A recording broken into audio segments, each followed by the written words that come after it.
All right. Welcome to Neuro-Heretical Wargaming. My name's Brenden, and today I am joined by Tristan. Hello, hello, and welcome, chat. Yep. Welcome to Neuro-Heretical Wargaming. It is our weekly, almost weekly, hobby stream. And tonight I will be working on some lovely Knights Errant style Black Templars done up in lead belcher. Tristan, what will you be working on?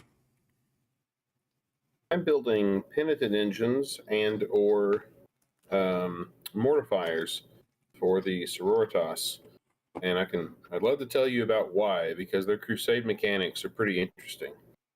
I mean, you can go ahead and spill while I kind of start off Sure. with some applying some washes. Well, it's not the penitent engines themselves that have a unique crusade mechanic. The mortifiers do. But there's a series of requisitions in the Sororitas Codex that allow you to take a total newbie unit, a unit of novitiates, and once they have gained a battle rank, you can promote them. And by promote, you're removing them from your crusade and then replacing them with either a battle sister, dominion, or retributor squad. But they get the same amount of experience and all the battle honors carry over, the traits and everything. Mm-hmm. And on top of that, they get a bonus 5 experience because that requisition costs 2 points. So it makes it one of the more expensive ones. But it does not end there. There's another requisition that lets you take a battle sister, dominion, or retributor, one of the previous 3 I mentioned. And if they have failed an out of action test and gotten the devastating blow result, which you can choose that when you fail an out of action test, that Okay. you just remove one of your previous battle honors. But that unit can then be replaced in the same fashion by a Sisters Repentia unit. You know, the Imperium doesn't give a lot of second chances, but second chances take off all your armor and run at the enemy waving a chainsword that's as long as you are. Very Imperium coded. Yeah. If the Repentia, I think, fail a battle shock test, I think it's battle shock instead of out of action. Basically, if they screw up, you can use that same requisition again to replace the Repentia unit with a mortifier unit and say, no, you will go to the front lines, even though there is no more chance of redemption. However, if the Repentia are able to kill 3 units over the course of the next few games, I think that's the math, there's a third requisition you can use that lets you replace them, but once again, keeping all your battle honors. You replace them with either a Paragon Warsuit unit, a Seraphim unit, a Zephyrim unit, those kind of go hand in hand, or a Celestian Sacrosanct unit. So over the course of your crusade, you can watch some newbies with auto guns and no power armor go from greenhorns to absolute holy terrors, because by the time they reach that final tier, they're probably going to have a few battle honors, right? Because they've been keeping them all the way through that. Yeah. So you're not really going to have a green Paragon suit. It's going to come on with and you're going to know based on the battle honors it has, is like, are they going to make a better Paragon suit or a better Sacrosanct or a better Seraphim? And you can choose it that way. So it's really good if you can spend the requisition points on it. But it does mean that you can't afford the usual stuff so much. So you kind of have to plan on it. And that's the self-imposed limit that I've given myself, is I'm not adding any Sororitas infantry that don't come in as novitiates. They have to work their way up. So I started with a unit of Sacrosancts and a unit of Battle Sisters, and then 3, and that's why I was painting 30 novitiates a couple months ago, because I started going to with ask 3 if that full was units of novitiates. Okay, I was going to ask if that was connected. Oh, it's very connected. And imagine the expression on my face when I learned that they were taking novitiates out of rotation for Kill Team after that. Major hands on hips energy for that one. Seriously? But gonna I've say it only was like, I played. good. Go Sorry. ahead. I was gonna say it's like right after you like posted that you had just finished getting them all. They were like, "Oh yeah, you can buy them cheaper now." Yep. I don't need any more. Sorry, I've done enough. No, you already got all the money you needed out of me. I'm not giving you Good more. evening, Hey, Mr. Tim. Howell. Yeah, I played Kill Team once with them though, and I've only played Kill Team a couple times. It is fun, but the novitiates rules were kind of cracked. They probably needed to be pulled out of rotation and reworked Oh yeah. because unlike Big 40K, you get to roll the dice before using your dice manipulation mechanic in Kill Team, so you know what it's going to result in, and that's probably not the healthiest dynamic. I'm pretty sure it's how I thought that's how they were in ninth edition, like Sisters at Large. I thought you could roll and be like, Mm, I'm gonna change it. I feel like I remember that ninth happening, but ninth edition 40K, ninth edition Miracle Dice and 40K are about the way 10th edition Miracle Dice are. okay. They didn't change that very much. They made it a little less restrictive. Um, so I think the difference is uh, in ninth edition you only got Miracle Dice when your character units died. Now it's every Sorotas unit, and that's Okay. by keyword. My restriction is for like what units I won't add is more based on lore, because even the preachers and the penitent engines have the Sorotas keyword now. It's that's just Yeah. part of how the rules work for quality of life. Yeah. But they also I think could only use one miracle die per turn in ninth edition, and now it's one per phase, one per unit per phase. I'd need to go back and check that old codex. Which have you tried to read a ninth edition codex since 10th edition came out? It is No, I haven't. gibberish. It's Oh like, yeah. wait, we used to do what? We all just accepted that as normal. Why did we do that? Look out, sir. What? The God Sir was always fun though. I liked that one. Oh, I hated it because invariably, my the bodyguard unit, or the unit they were hanging out close to, would make its charge roll, and then the character wouldn't, and it's like, oh, okay, Oh well, yeah. I guess we're just back here now. Yeah, I do remember having to do that math. Like, all right, do I charge with the character first? Especially because some of the Space Marine characters gave you a bonus to charge. So if you weren't careful, you could charge them away and then be outside of that aura. No, come Like, back. yeah, like, oh great, they don't get the Yeah, bonus now. it was a bit it was a bit silly. I think Yeah, 10th edition improved almost everything. I think 10th is really pretty solid overall. It definitely has its issues, but overall, I like it and kind of the general design philosophy for it.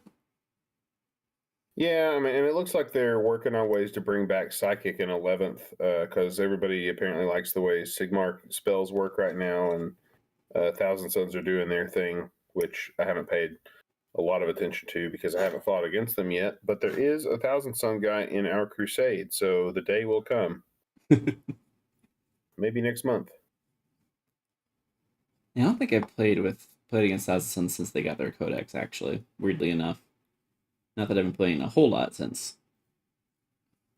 Yeah, have you recently. That hasn't actually been played a game off stream lately, or you just doing what's on stream?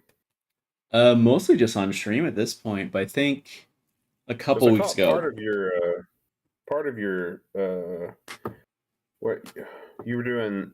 No, no, no, no. I'm thinking about your Black Templar versus Chaos Knights fight, but this week was Tau versus Chaos Knights with Scott, not Chaos Knights, Imperial Knights.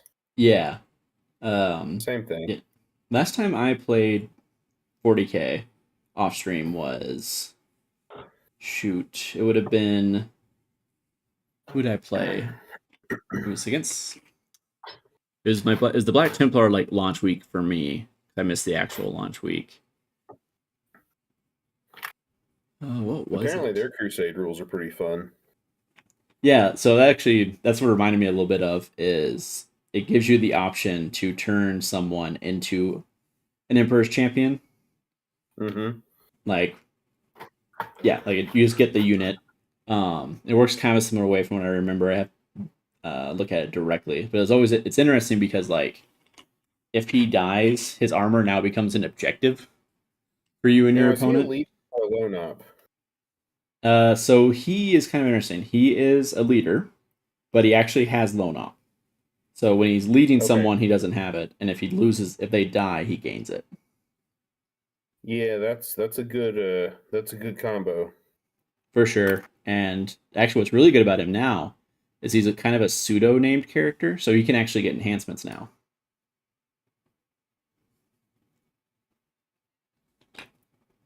You can still only take one of Oh, them. So like, so, so he doesn't have legendary heroes, or I guess he does, but he has a rule that yeah, bypasses it, yeah. or So I or think what it is, I think he lost epic heroes, but he has like but a there's another pseudo rule epic that rule. you take Yeah, one. Yeah, yeah, that's yeah. how the Gene Stealer Patriarch works, which is Oh, good okay. because for a while we couldn't enhance our patriarchs, and come on, Yeah, some come on, characters just enhance. kind of need it. Like, Yeah, I actually haven't run a patriarch in forever because I was playing Brood Brothers for so long. mm, Um, and I think I want to put together a an Outlander Claw list. That's the like motorized Mad Max GSC. Even though okay. they made some of the vehicles more expensive, there's a combo I think I want to try. Pretty sure that there is an enhancement in that list called Assault Commando that lets your unit reroll hits after they embark from or disembark after they disembark from transport. Mm. Um, and now giving that to a Primus feels tasty because he doesn't get reroll hits on his own anymore, but a +1 to hit plus a reroll when you need it. That ain't bad. That's pretty solid. Um, Rerolls are just solid in general. Like, there's very few times where it's like, oh yeah, man. I don't remember if it's just in shooting or if it also works in melee. Because if it works in melee, then putting him on metamorphs and acolytes with that, it becomes pretty dope. Honestly, it's still pretty good on flamer acolytes if it is just shooting, because that will affect their bombs, Okay. demo charges. I'm Like, gonna with check that GSC, it real could quick. kind of go either way. They're a bit of a mixed army. Oh yeah, they have really good internal balance. They usually do. The only like auto take in the book is the Ridge Runner, because that extra AP is just so important. Mm. Let's see. Yeah, Assault Commando. Yeah, reroll hits when you disembark, but it's only range attacks. Okay, so that would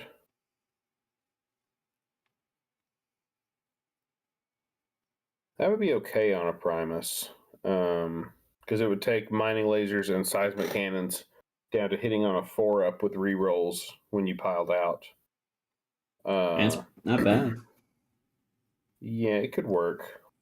The only problem with pile out mechanics is you really only usually get to use them once in most games that I've discovered, Mm-hmm. because I run a lot of vehicle heavy and transport heavy lists, especially now that we actually have an attachment that benefits that. So you kind of have Well, like, yeah, and you have a transport with your if you're talking about your Land Raider that's like actually hard to kill. My problem that I've seen with running the Rusted Claw style list for GSC is that you what in the world? How do I put this together? Oh, okay. Okay. The problem with GSC is that the Goliath trucks are the heaviest thing we have. And so people are bringing anti tank weapons that are tuned to kill stuff like Land Raiders. yeah. Uh, and they're shooting at T9, T10 trucks that don't have super heavy armor. And so they just die incredibly fast. Um, Yeah, it's kind of like trying to run like rhinos and stuff. especially in the night meta, like people are going to have stuff to kill those. Then Goliath trucks are hosed. Yeah. Well, I mean, even like armatures are T9 now, so being able to just teching out to kill those will get you for any other basic transports, really, up to Yeah. including like chimeras and stuff.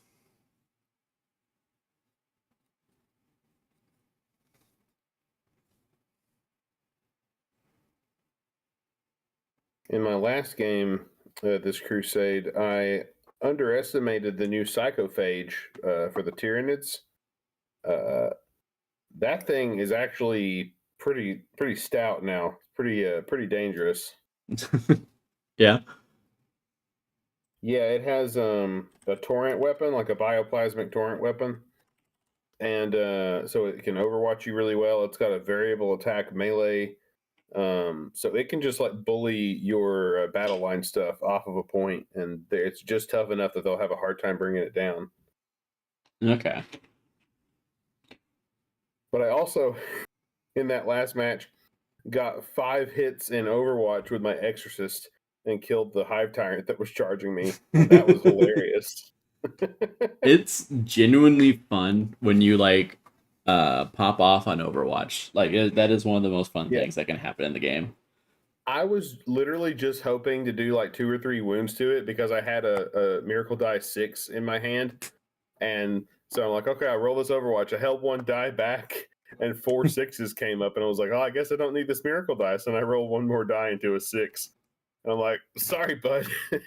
And just Like I have poke terrible news for you. that high tire full of holes. Yeah. And he couldn't even use his 4-up invuln strat because it wasn't my shooting phase. It was his charge phase. It's honestly become a bit of a meme on the channel. Just like if you fire Land Raider in Overwatch, you are killing something.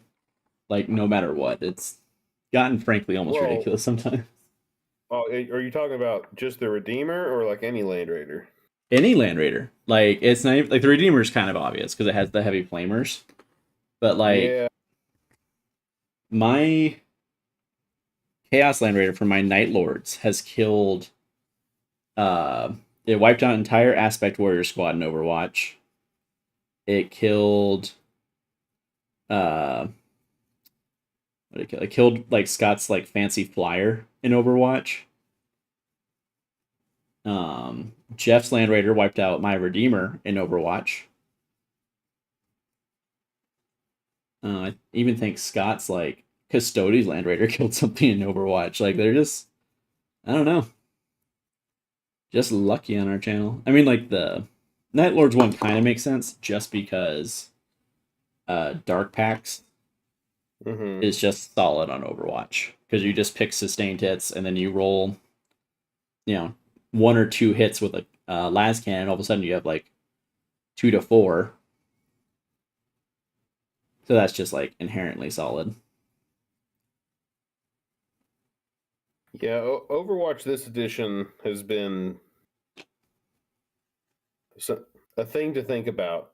I don't know if it's like too strong, but I almost think that maybe torrent weapons need another look instead of changing. Like I like the way Overwatch works, but the difference between torrent weapons and non-torrent weapons is just crazy. And I don't really know. I don't have like a suggestion for that. I don't know what I would change or if I would end up changing anything, but I it's think because the kind it's of a the lot. the biggest change to Overwatch is that now you can do it in the movement phase as well. Because you used to be able kind of to manage it, right? Yeah. Because it was in the charge phase, so you could kind of carefully manage it a little easier around your Yeah, it opponent. wasn't even worth doing a lot of times in ninth edition. Yeah, Like yeah, it was still better if you had flamers, but it was if you charged through a wall, I mean they couldn't do anything to you where now that it's in the move phase, it's just always a consideration, especially with yeah, all flamers being flamers being minimum 12-inch range now. yeah. 'Cause in 8th edition, there were still like flame pistols and stuff with 6-inch range, which Hmm. I think 6 is a little short. But I've noticed like pretty much all weapons only come in multiples of 6 inches. They don't have a lot of odd ranges, which that's probably for the best, just for being able to theory craft stuff. But And they probably do it so in theory you could play the game with just like a ruler. If I had to guess. oh yeah. But that's just pure spitballing. Well, then there's charges, which or deep strike is 9 inches, so that's a weird distance that doesn't line up with all that. And then True. where's my glue? At least not easily. And then I'm not eating it. It's a liquid. I gotta drink it. What? I thought you said don't eat your glue. Oh, maybe I did. I think I was. Uh, I don't know. Maybe I misheard you. Maybe. Maybe that was the voice in my head reminding me not to eat my glue. So, like, I started a new job, right? And one of the things we have to Mhm. answer phones and, like, get people scheduled and stuff. And when I was doing the training, where I was, like, directly working with one of the other people, I would answer and be like, hey, just so you know I'm training, so, like, if you hear voices in the background, I hear them too. But, like, I work at a mental health office, so, like, the joke was, like, eventually, I'm going to run into someone who takes that very literally. That's good. And that's going to be a potential problem, but it's worked out so far. It's been fine.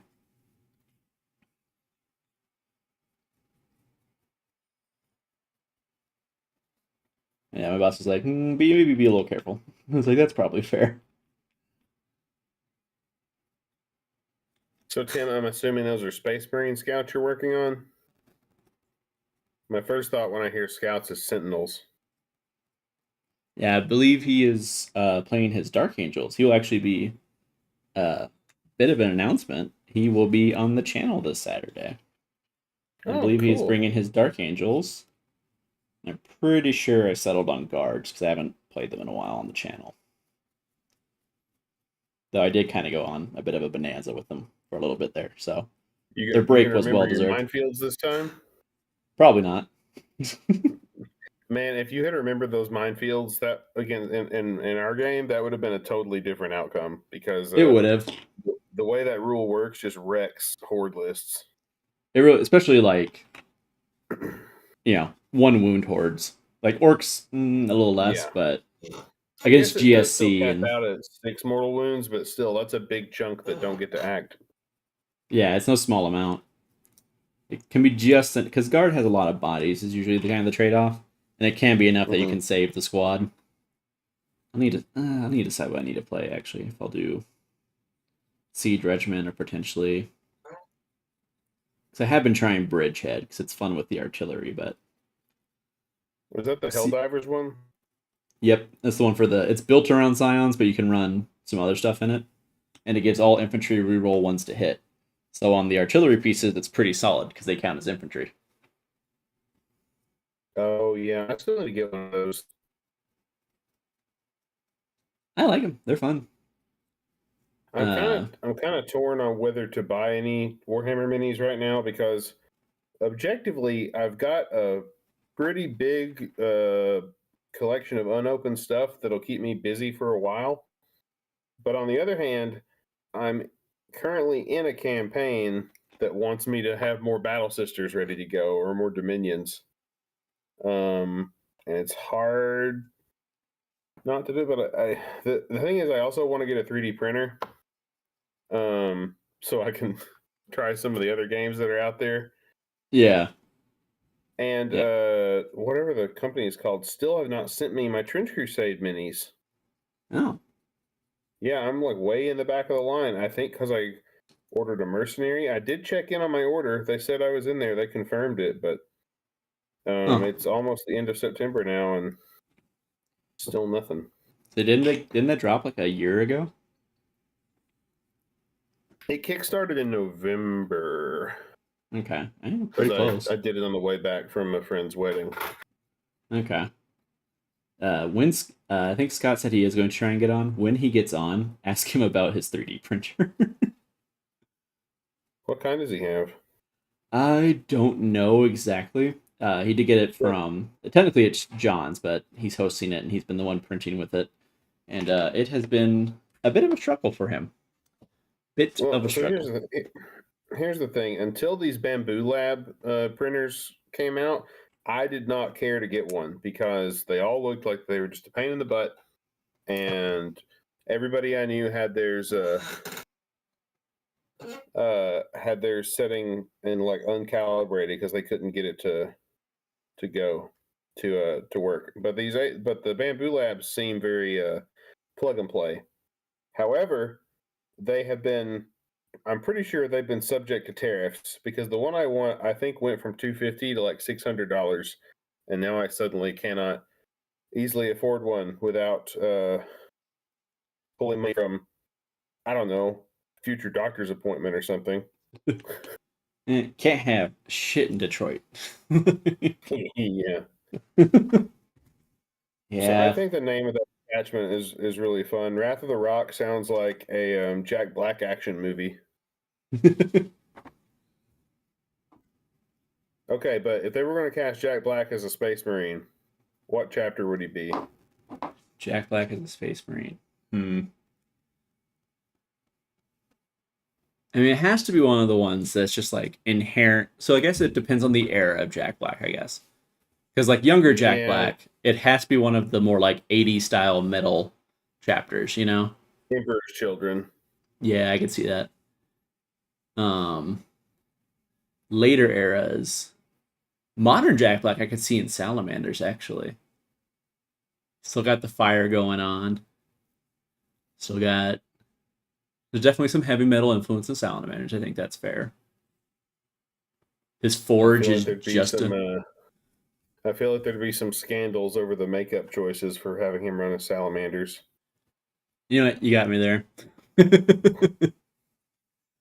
Space Wolf, though. Space Wolf? I could see Space Wolf.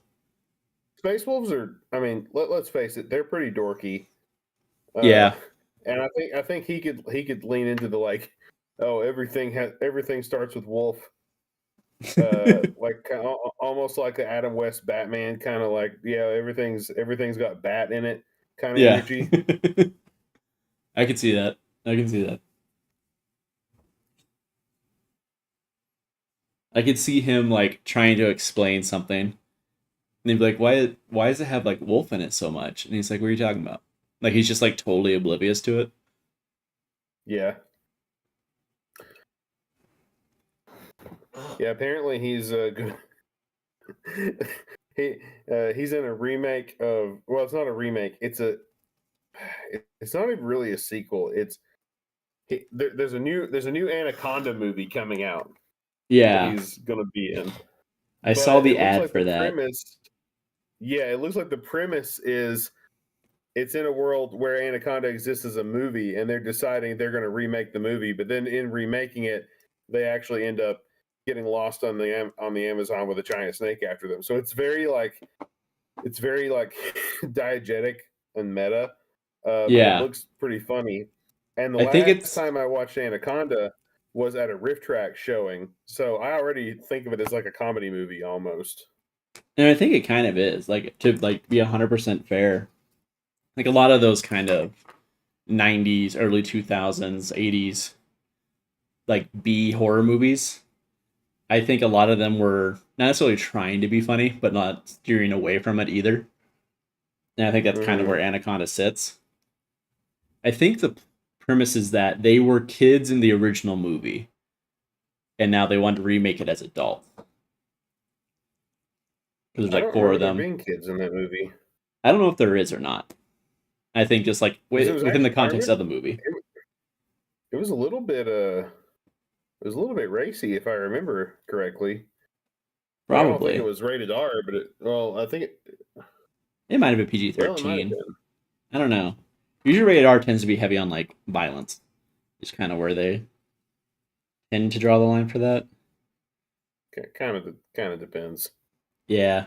It's not necessarily the most even thing, if we're being 100% honest. Oh, yeah. But no, like, I'm pretty sure in the trailer it shows, like quote-unquote clips from the original Anaconda, which I don't think they're actually from the actual movie. I think they're made for it, but from, like, the in-universe movie. And I'm pretty sure it shows the main characters as kids. I could just be misremembering. I might have been incorrect when I saw it.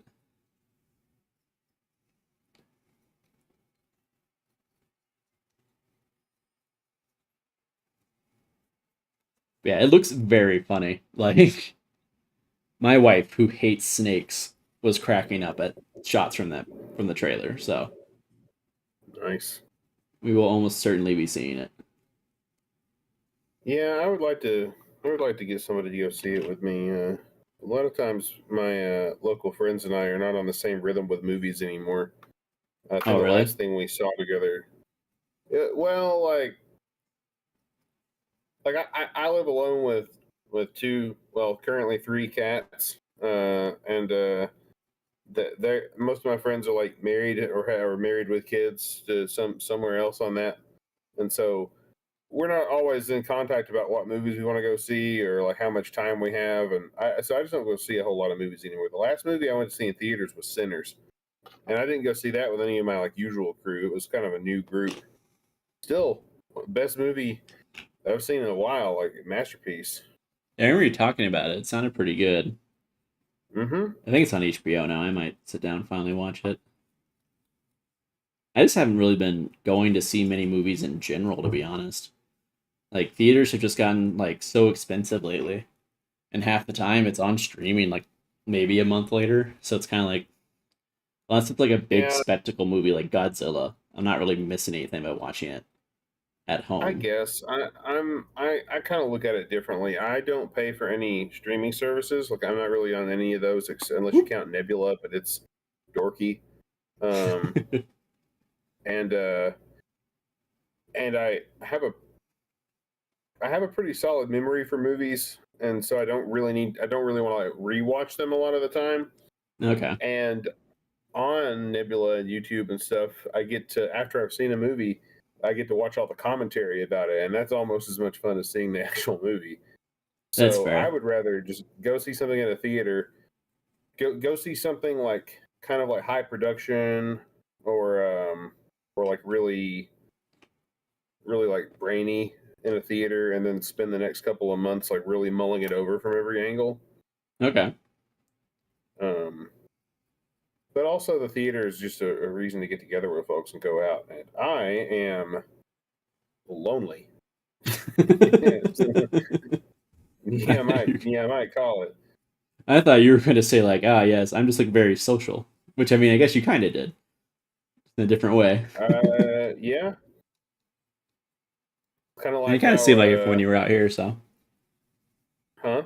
So it kind of seemed like that when you were out here. You were always trying to go out and actually do stuff instead of just sitting at home like a lot of us do. But also part of that was you're traveling, so. Well, I also had a couple of other friends out there who I had made plans to go see. Uh, also, the other funny thing was I couldn't get anybody to go to one of my local Renaissance fairs. So I'm like, fine.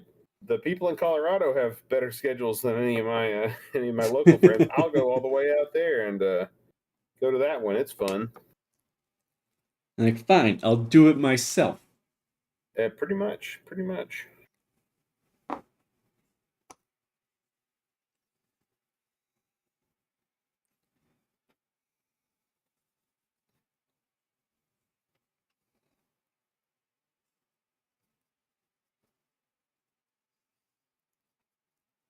So you said Scott was probably joining here later.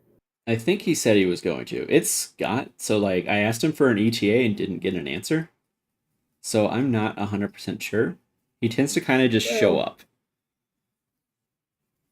like a mythical character. You're well, I'll do my best to fill in for him. doing great. You're talking. That's really the main thing is I'm talking more than I'm building. It's a very slow process over here. yeah. Yeah, I'll be honest with you, being on stream it slows you down a lot. I have absolutely noticed that in the past. I could have warned you, but then you might have said no. And then I'd be here by Oh, myself. so I have been doing a lot of miniature work the last few days though. I hosted a painting party at my house last Friday and finally did the Demonofuge, which I'm pretty sure I put in the show off channel. First time I painted a Harlequin, he was neat. Oh yeah. Yep. Harlequins. But the They're cool models. Said Harlequins are pretty cool models, I will say. yeah, and I've got the only the only named one. Who I was It's watching kinda, someone. It might have been. I think it might have been Pancreas No Work or someone like that. He's like, "Yep, and sisters get the only named Harlequin model. I'm not mad or anything. I Only one think in that the was entire Poorhammer. game." Maybe Yeah, I they thought might that have was complained about it Poorhammer too. because I've heard that joke too, and I don't listen to Pancreas very much. Just mainly listen to Poorhammer. Well, it wasn't. It wasn't. I know Well, it wasn't Poor Hammer because, or at least the one I heard on most recently. It's not an oh, uncommon okay, joke because it was on. yeah, I think it's Pancreas that does like the do or don't videos for the factions, and do or because don't yeah, like like whether or Smash or not Pass. kind of just like get into the Okay, faction or not. It's kind of like a brief overview, and oh he did like okay, a whole video. I say brief, it's 40 minutes, but like he did a whole video on Sisters of Battle recently. I think that was Pancreas. oh maybe I should check that out. He's kind of nice. I like his videos. He's very honest. He's not sad about his feelings.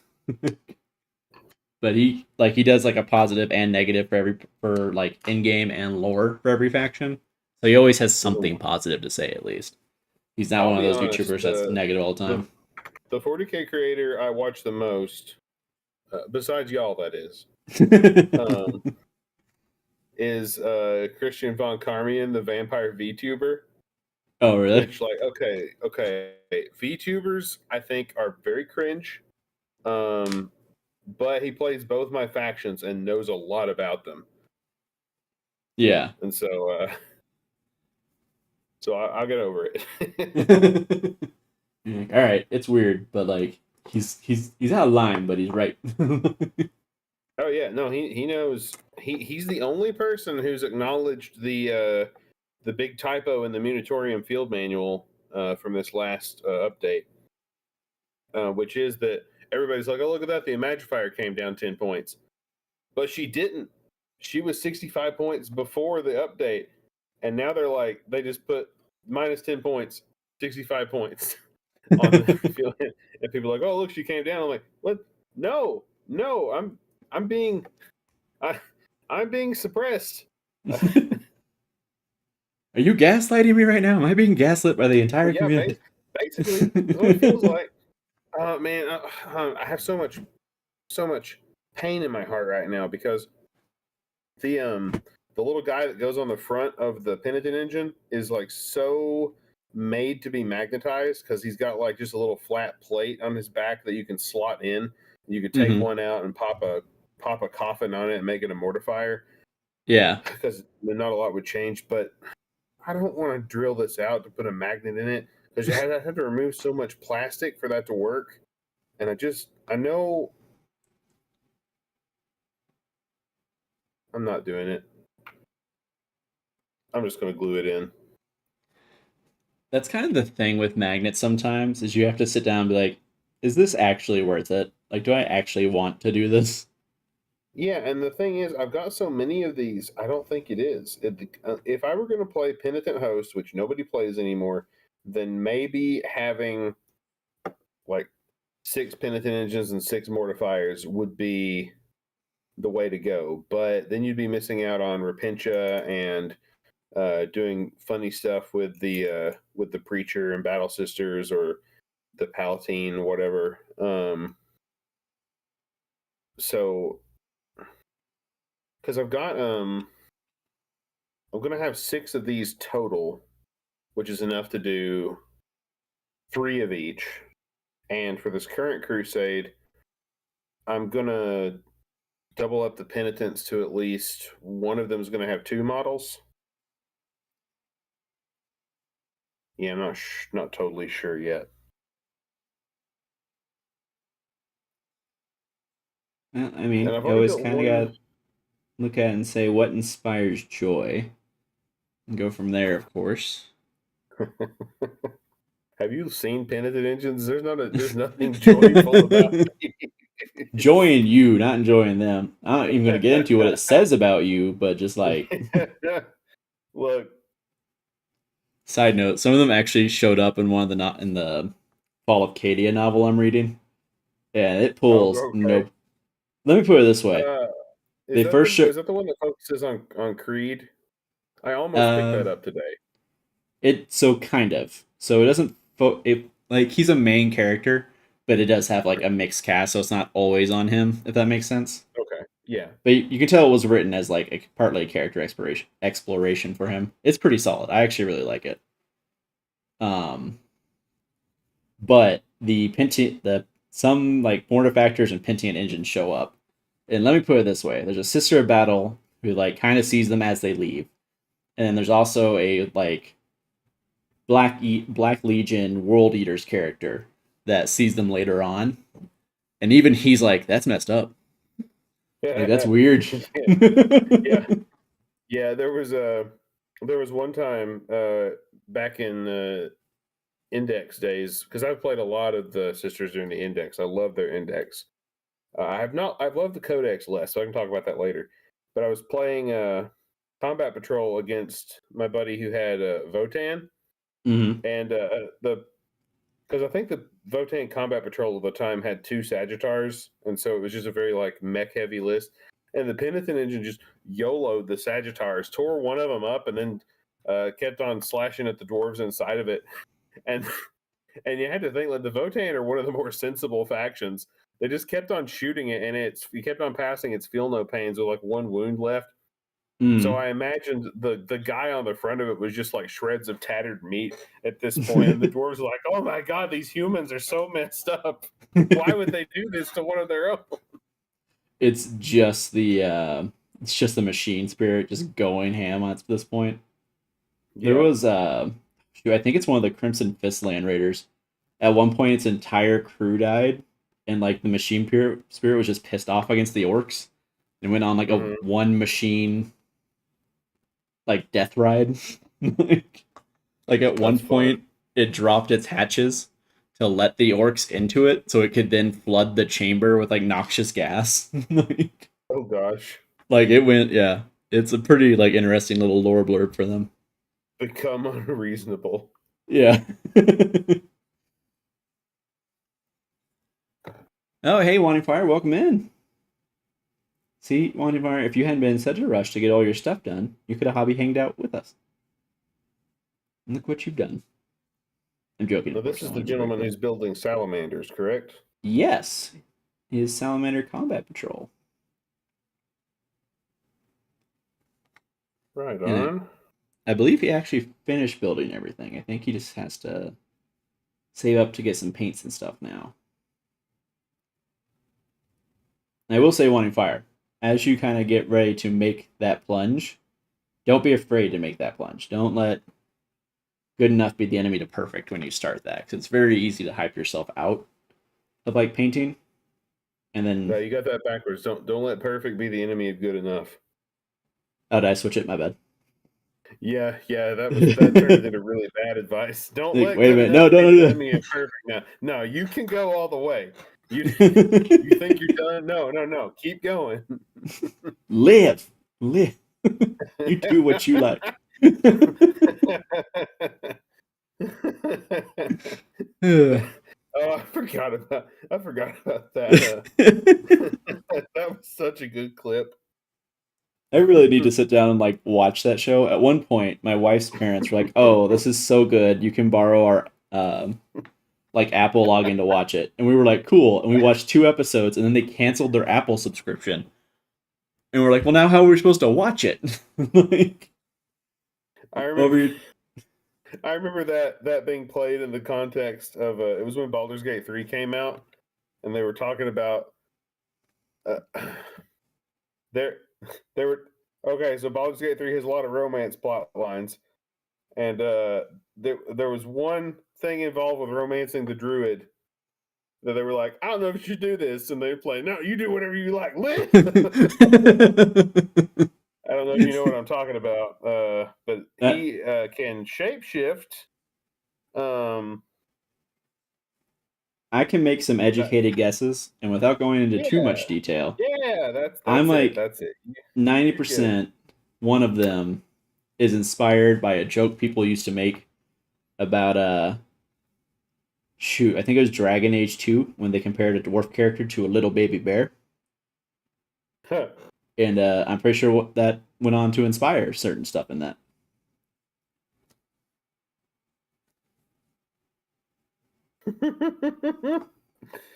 Oh man.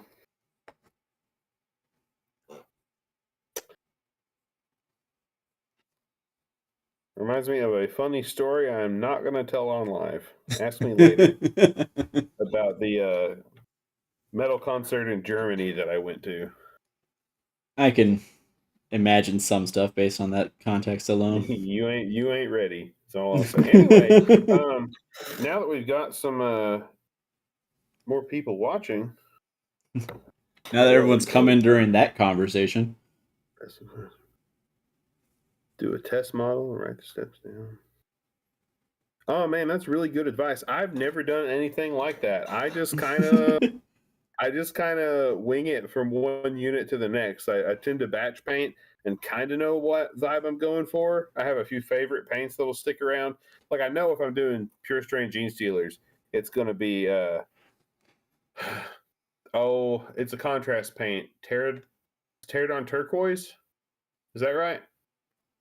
uh, Yeah, it's a turquoise contrast paint. So like I'll remember some favorites, but I also mix it up a little bit unit by unit. So I'll have some like recurring themes, but nothing of mine looks just alike. Do I have the? Oh no, I might not have the twin link flamers for this guy. I might have to cannibalize from another unit. That I should will be say, okay. generally for me, I almost kind of don't work off a scheme unless I'm like specifically doing something I saw online or like watched a video for. Most of the Mm-hmm. time, I kind of just, kind of like you said, just kind of wing it a little bit. And I try to keep it relatively consistent between units, but there's only so much you can do when you're like, I don't fully remember what I did here. So I'm just going to try something different. Yeah, I sort of have. Right now, I have like two different schemes, two different or broad themes since I have two armies that I own.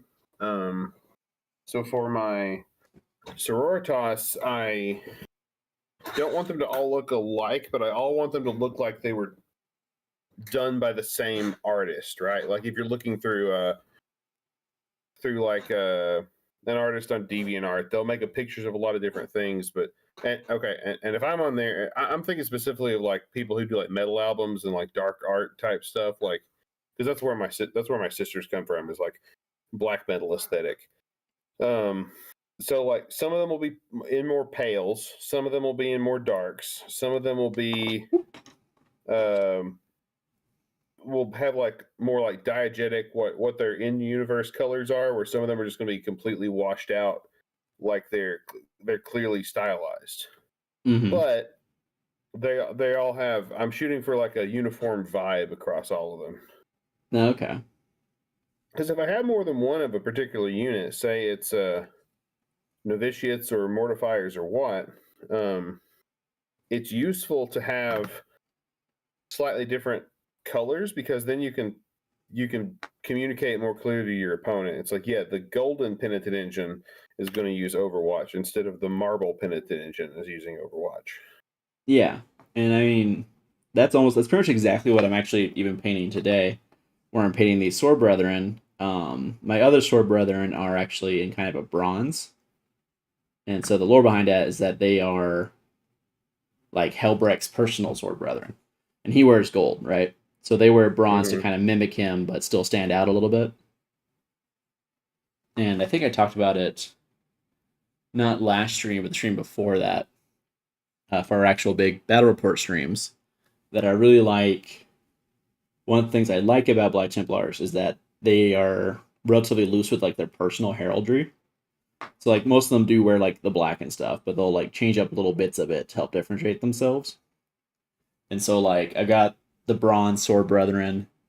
I have these ones in silver because they're gonna be like monster hunters.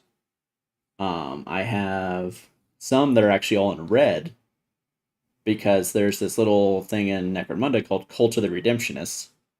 They're like big on fire and everything, and they wear all red. So my lore is that that particular unit of Infernus Marines, which is the actual flamethrower Marines, are like part of the Cult of the Redemption. They fall into the cult, so they wear mostly red on the battlefield. So I think it's a fun way to like create little lore for your army, but at the same time help, like you said, differentiate it on the tabletop, and just like also make things easier for your opponent when you have multiples of the same unit, and just Yeah. make it more interesting to paint. Because if you're like, man, I'm gonna have like 3 of these, it's just less interesting to paint if they're all different, but they're all the same. I mean, It's always kind of funny how much lore there is about stuff like heraldry. How when it's like, uh, when obviously the thesis there is that it's because it's for a war game. The whole point of the game is really to paint your stuff up and make it your own, and so heraldry is part of that. But you get that in the writings instead of like anything about the way civilians in the Imperium actually feel about their situation. And that's the thing I was always interested in, which is why Gene Stealer cults speak to me. Because Gene yeah. Stealer cult, like, if you'd let us form a union, we wouldn't be feeding you to the Tyranids right now. So Interestingly that's kind of enough, in the Hell's Reach novel, it mentions Grimaldus when he takes over command of a city, having to Mhm. deal with like the local like dock unions, and it's mostly him like complaining about complaints they sent in. Like, Oh, but he's complaining about them, but he's not like brutally cracking down and hitting them and like boltering them to death, right? Like, yeah, or does it like go to that? Okay. yeah, it's. I mean, No, it's that's cool. That's a good move. Like, I think that I've not been in 40K very long, like lore wise, but from mm, everything I've heard, they are paying more attention to like, okay, what's it like to live here as like an average Joe, and that's good. That's healthy for a sci-fi universe that's so large. it's one of those things where it kind of just depends a lot on the author. You know what I mean? Like some authors are going to be Sure. really big on that, and some just aren't. And it depends on the story. Like they started. I don't know how many books they have, but like there's a whole essentially like murder mystery series that's set in the 40K universe, but obviously by its nature is much smaller scale. My issue with that sort of stuff tends to be that you get towards the end, and it's like, oh, it was chaos all along, and it just gets very Scooby Dooey in that regard.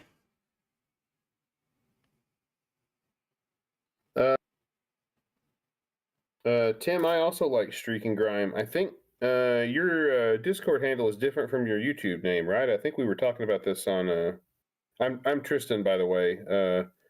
The my Discord is the hipster beholder with his eye stalks tied into a bun. Uh, it's kind of perfect for me. I never realized But that's what that was, but now it makes sense. right, yeah, we were talking about Streak and Grime and enamels and oils and stuff the other day, which I haven't really done much with those since I did that big demon that I shared. But if I get another box of sisters, I want to build some dominions with melter rifles, and I will break out the dark oil wash for them again.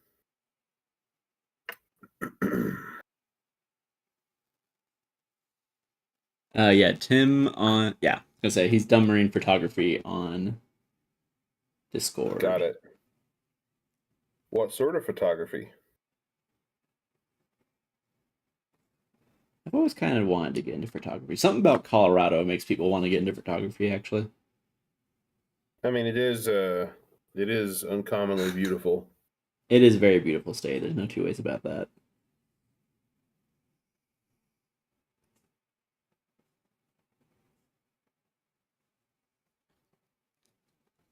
Where I live is beautiful too, but I think it takes a little more maintenance or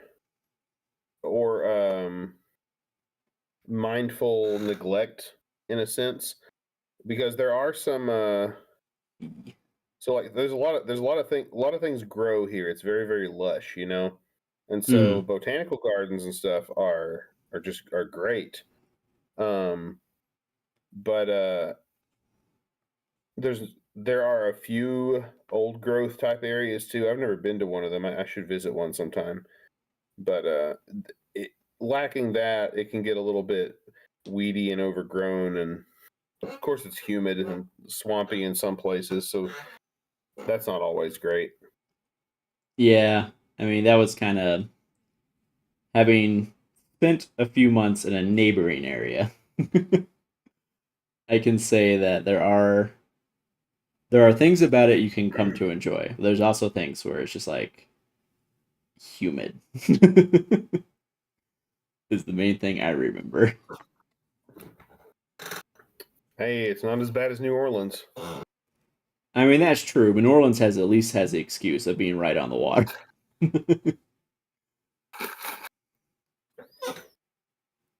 And also, like, you're still in New Orleans. You know what I mean? Yeah. Enjoy your night, Wanting Fire. Yep. Yeah. See you on fire. Hope you see you around on Sunday.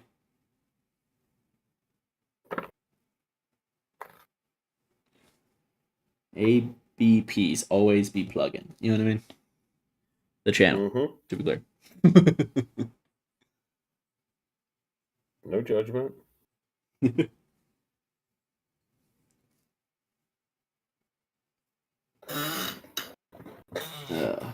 Painting the Templar crosses are always a little bit of a pain.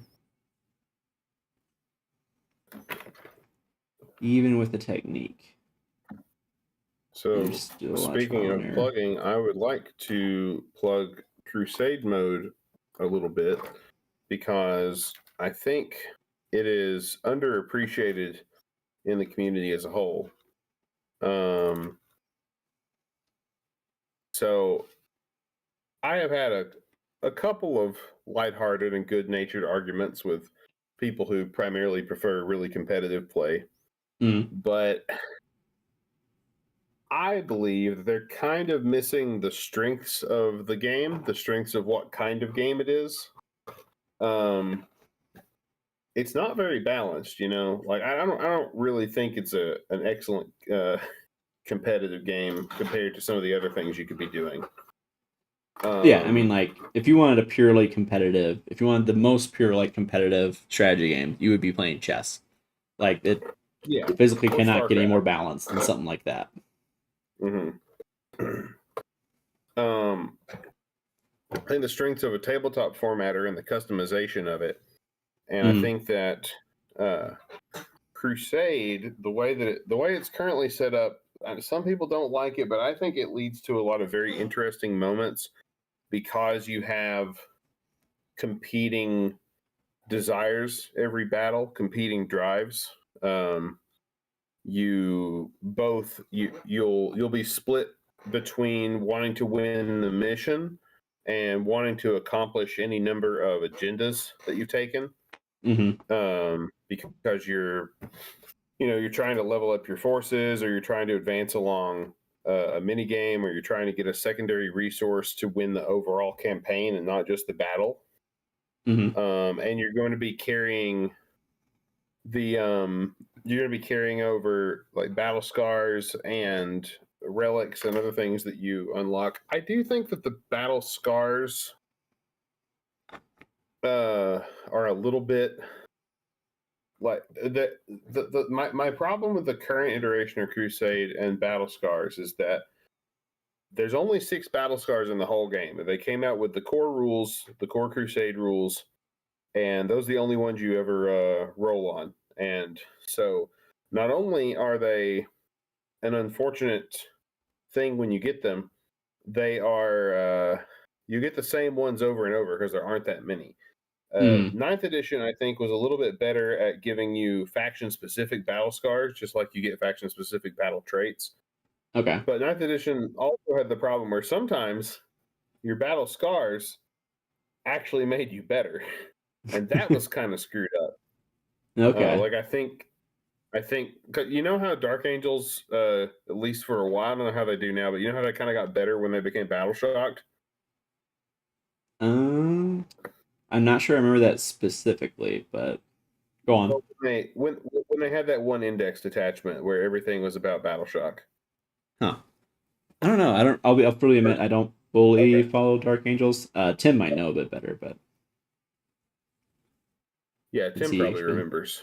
Um, I don't. I don't really follow them that much either. But the joke was that look at all this stuff. Like usually you don't want to get Battleshock, but Dark Angels really want to get Battleshock because they just got more stubborn and more like okay. tougher or something. I don't remember the specifics, They kind of had but it that was kind of Hulk like ability that. where I they got think. better. Yeah, I think that because I played Tyranids and Genestealer Cults in Crusade in Ninth Edition, and Tyranids especially had some stuff that was like you could repurpose the battle scars into something else, like for their biomass mini game. I think the sisters had something similar. Some of the Marines had battle scars that it's like actually that scar makes them worse at something, but makes them better at something else, and that specialization is always good. So anyway, I think they could strike a little more of a balance right now, but I still think that Crusade lets you lean on the game's strengths. Of course, the weakness of it being that you have to have multiple people committed to it for a pretty long time. Like the ones we've been playing take about 6 months. Yeah, it's not a quick game mode.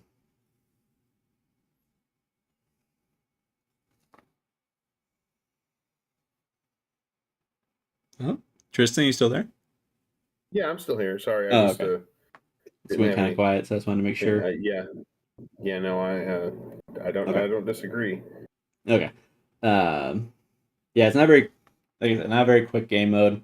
I do so I do think it's kind of interesting because I've seen a number of people that have been complaining about the lack of flavor in this edition.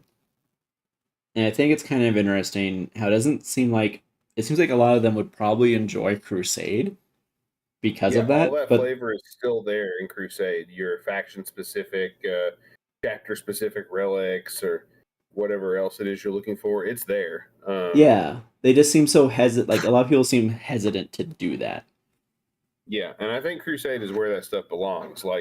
Yeah. Okay, so this would be true in match play as well, but the Demonofuge has a Ephrael Cern's sword is anti chaos 2 up, which I think like normally you want to avoid that kind of thing being like super anti-faction specific, but I think it's okay because she's a 2 model unit with one weapon that does that, so like pretty easy to deal with if you don't want her around. um, Mm-hmm. but can catch people by surprise, and if you don't need her to kill chaos she can still do actions because she's a decent lone op. But in crusade mode, well, an entire third of the game are playing chaos factions, and so suddenly she becomes my ace in the hole against a lot of these engagements. And there's a trait in there. I think it's I think it's a character relic. Maybe it's a battle trait where you can give other weapons anti chaos. Although I think it's probably 4 up instead of 2 up. Mm-hmm. Uh, and that's really really good, and it's really cool in a crusade. It's like okay, yeah, you demons are going to specifically have you're going to suffer a little bit in the fight versus the Ministorum, who are like all about abjuring against you. Um, they also have some stuff that's kind of a holdover from when psychic was a thing, uh, feel no pains against mortals and stuff like that. That doesn't really come up as often, or isn't as closely linked to psychic. Um, but yeah, there's room for all that stuff, and there's usually trade offs, so it's not just auto takes. Yeah. And you can take your like units that aren't very good in your codex, but you still love them, and just make them good by playing with them a lot in Crusade because traits can really make things pop off. Um, so that's fun too. Well, I mean, it's kind of like we kind of saw this in our match where we did guard versus GSC. You know, I had the Arbitrace and I had the anti Xenos Inquisitor. And Yep. like, obviously it did buckets against GSC, but it can't do that against We the vast majority of armies. we did do that though. I was salty, but I was also I also kind of love to see it. Like it It's was like you brought him. You deserve to be able to pull that off. That was cool. yeah, that's why I bring them, is that like, yeah, it might not even happen, but if you can manage to Yeah. pull it off, it's like, okay, I'll take the moral victory on this one. Like, And with the way the Primus is after that last update, you can have him. It's fine to rest him. I don't I don't need him. joke's on you, we replaced him. What's that meme where they're like breaking something, and then, I think it's from SpongeBob, where he's like breaking the clock, and they open the curtain, they have like 100 more clocks for him to break. I think I've seen that. It pops every once in a while. It's not the most popular. I can't remember the context from the actual show though.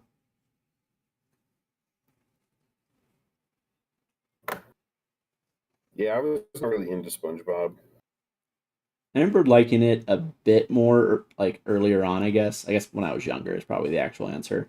But as I got older, I didn't quite get the Yeah, I'm a late millennial, so you'd think I would have watched it, but the other part yeah. is I grew up with 3 channels on antenna, so No. we didn't have that. Uh, I mean that's no, fair. instead I got to watch Desperate Housewives and The Biggest Loser and whatever else Mom wanted to watch because we had a couple of network channels and that was it. No wonder I got into video games. Yeah, I had a friend that was basically exactly that, where he kind of lived out a bit more in the country from where we were at. He went to the same school and everything. He was just a bit more out north, I guess, actually. Um, but he didn't have cable or anything, and it was fascinating because he would Hmm. like played a lot of computer games because of it. They had a massive wall of like VHS tapes and movies, so he was always very like, because he was nerdy like the rest of us, but he was very like focused Different on those influences. movies, right? Yeah. So Yeah. it was interesting to see. And then like one day when we were in high school, they finally were able to get cable, and just like overnight, like just an immediate change. It was just interesting to see. Yeah, I had a thought there. My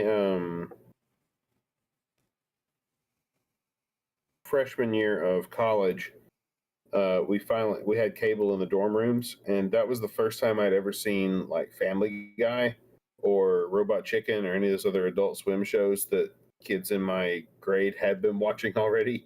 Yeah, And man, it was like just a crazy cultural catch up kind of moment. yeah, Um,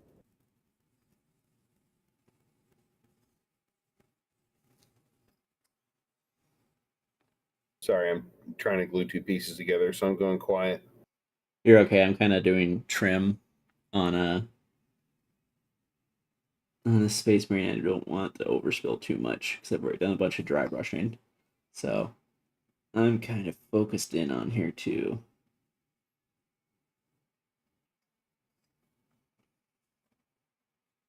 Melee weapons are kind of weird.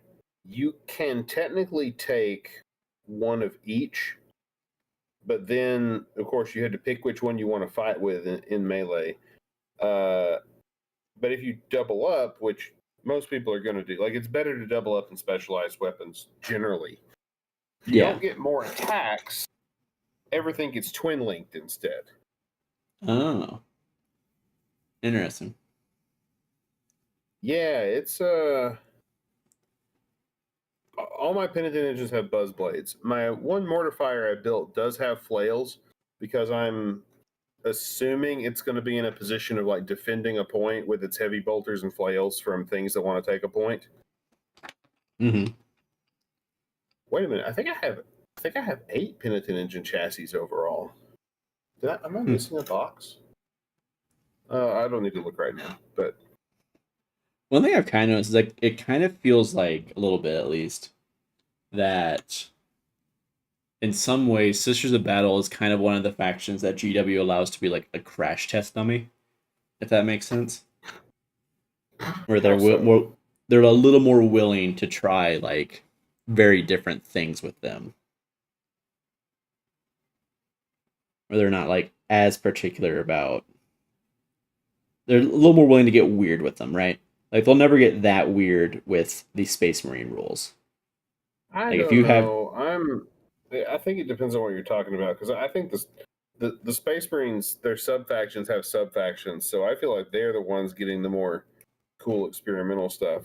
Um, I okay, so mean, like that might be partially true because like Black Templars they tried swapping out the whole army rule essentially for them. I, I just want them to give Celestian Sacrosanct another wound. Like they're shield bearing infantry. That's what shields do. They give Space Marines an extra wound, and shields tend to also give an invuln save. Right? It's both for like Sword Uh, Brethren. no, so it actually tends to be a bit of an either or. Typically Okay, for Space so they Marines, if you get a shield, you get an invuln, but like Assault Terminators, because they already have the 4-up invuln, they get an extra wound, if that makes sense. right. Well, what about Sword Brethren? They have shields. Is it just the wound? Um, Actually, okay. So Sword Brethren don't have shields because they get an extra wound just so they're not entirely as squishy as they already are. Oh my God! Not fine. Yeah, Blade you're thinking Guard of the Blade veteran. Guard. Yeah, yeah. Yeah, yeah. Come on, come on. I was gonna get there. I You was gonna knew be like, what you're I thinking of the meant. Blade Guard. Yeah. I was getting there. Yeah, Blade Guard. Okay, You're such a Space Marine player. Actually, those are my interceptors. okay. If I wasn't literally painting Sword Brethren, I wouldn't have cared. That's all I'm saying. I have to Hey correct man, it because I'm literally painting I'm in voice. I don't have to watch what you're doing. them. Everyone at home does, but yeah. I think okay. Blade Guard, you kind of got me on that one because they do get both. They get the 4-up invuln and they get a +1. They get an extra wound. Yeah, that's all I want for my Celestian Sacrosanct. Like because some infantry with 2 wounds would be such a game changer. That would be so good at holding on to stuff, but all they get is the 4-up invuln. When all sister stuff already has a 6-up invuln, which you can't plan around that working. It's nice when it does. Yeah, that's kind of how it felt when I was with the index attachment for Black Templar specifically. They had a 6-up feel no pain, which again, like it's just high enough you can't plan around it, but it happens Mhm. just enough that it could be annoying for someone that's not fully expecting it.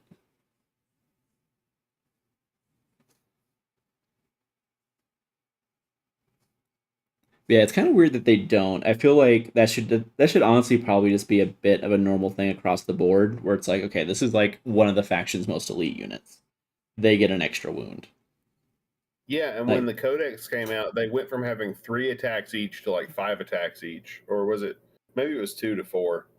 I don't know. They gave them extra attacks, and I'm like, but they got a shield though. Like, yeah, it's not very if I want, intuitive. It's like this we feels like didn't a need unit that extra should be the attacks. top. We got Arcoflagellants and Repentia for the throwaways, but a 4-up invuln, it's like, okay, it's better than not having a 4-up invuln, but sometimes you just won't make any of those, and with your 1 wound infantry, you're half gone all of a sudden, and it's like, well, screw me, I guess. I I mean, mean, if max you anyone's can doing ever go ahead. the max, like, okay, if you're positioning them where you're not taking that many shots, and you've got a 4-up, you got a miracle die of a 4, that's something you can do with it. But usually, like most factions, if you've got shield bearing infantry, the thing you can do with them is actually jump out of cover and take fire for a minute. But Sacrosants can't really do that. Now they also Yeah, do get their unit ability is they get a -1 to be wounded. They get the bodyguard ability if they're guarding a character, right? So you don't really want to take them without a character, I think. Um, okay. they did get a detachment that makes them pretty good, but I have not played that detachment because I don't have that many of them. Yeah, it's kind of one of those things where it's like it's not very intuitive. Like you should most of the time I feel like in 40k, outside of like Chaos and Xenos, so Imperium in particular, I feel like you should be able to look at a unit and basically know what it does, with the occasional exception. Mm-hmm. Because Imperium in theory is the one that's like most familiar to people, like out of the box. And so it's weird to Yeah. have a shield unit and be like, oh no, that's not actually your tough unit. And you go, wait, what? But it has the Well, shield, like you said, it has shields. and I think that they, and like obviously it's not going to be as tough as like a castigator because that's a vehicle, but Yeah, yeah, they don't feel the niche they look like they should fill. yeah. It's not intuitive. It's kind of not counterintuitive, but you don't look at them and think, okay, this is like one of my melee threats. You look at them and think, this is one of my tough units that's gonna sit Mm. and hold an objective for me. Okay. Yeah, but the way you actually will have to do that is use the battle sister sticky objectives and just don't hold it. Just walk, just like get around it and shoot stuff, and don't actually don't actually stand it. Oh, the other thing that I think Crusade is better at, since Crusade is focused on like creating cool moments and cool narratives and letting you use the units you want instead of whatever is most likely to win. There's kind of a brain rot that sets in with competitive players, right? It's like what you were talking about with them getting rid of challenger cards. Cool idea. Competitive players ruined it for everybody. Mm-hmm. Um, where if something is stupid but optimum, it's going to win out in the competitive meta. Like people stringing all their infantry out 2 inches apart to move block. It doesn't. It stops resembling um, any kind of like real military formation, which verisimilitude is one reason to play a war game, right? You want to pretend your little guys are actually at war. Yeah, But because it's actually a board game that you just play with these soldier shaped tokens, it becomes more optimal to like lean into those weird rule interactions than to like, have fun and have fun and have a battle. It competitive makes it competitive kind of like lifts up the veil and breaks the suspension of disbelief yeah, because if you got one person who's willing to play it like it's a board game and another person who really wants to immerse himself in it, the immersion player is going to lose. yeah.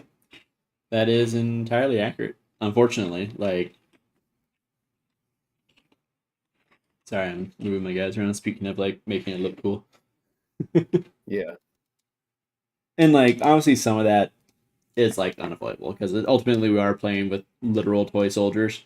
Like we're caught in the confines of that, but like you said, it sucks when it becomes like the one good thing to do.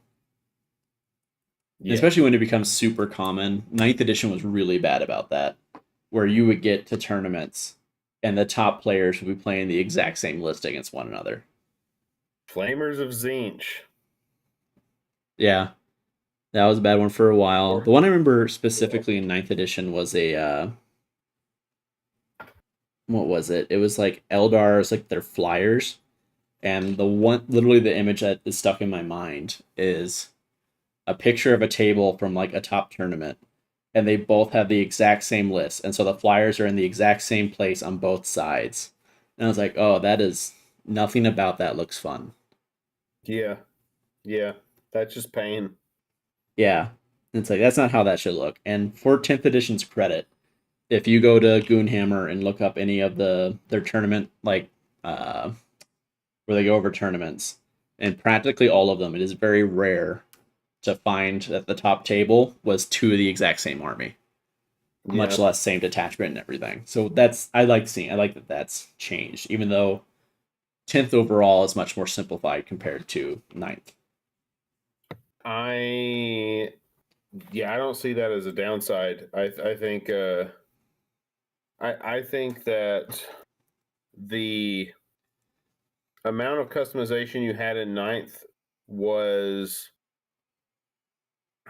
I think of it kind of like I think of it kind of like playing first edition Pathfinder, right? Where there were 100,000 ways to customize your character, but most of them amounted to like a +2 on a roll of a d20, and that's Yeah, not very impactful.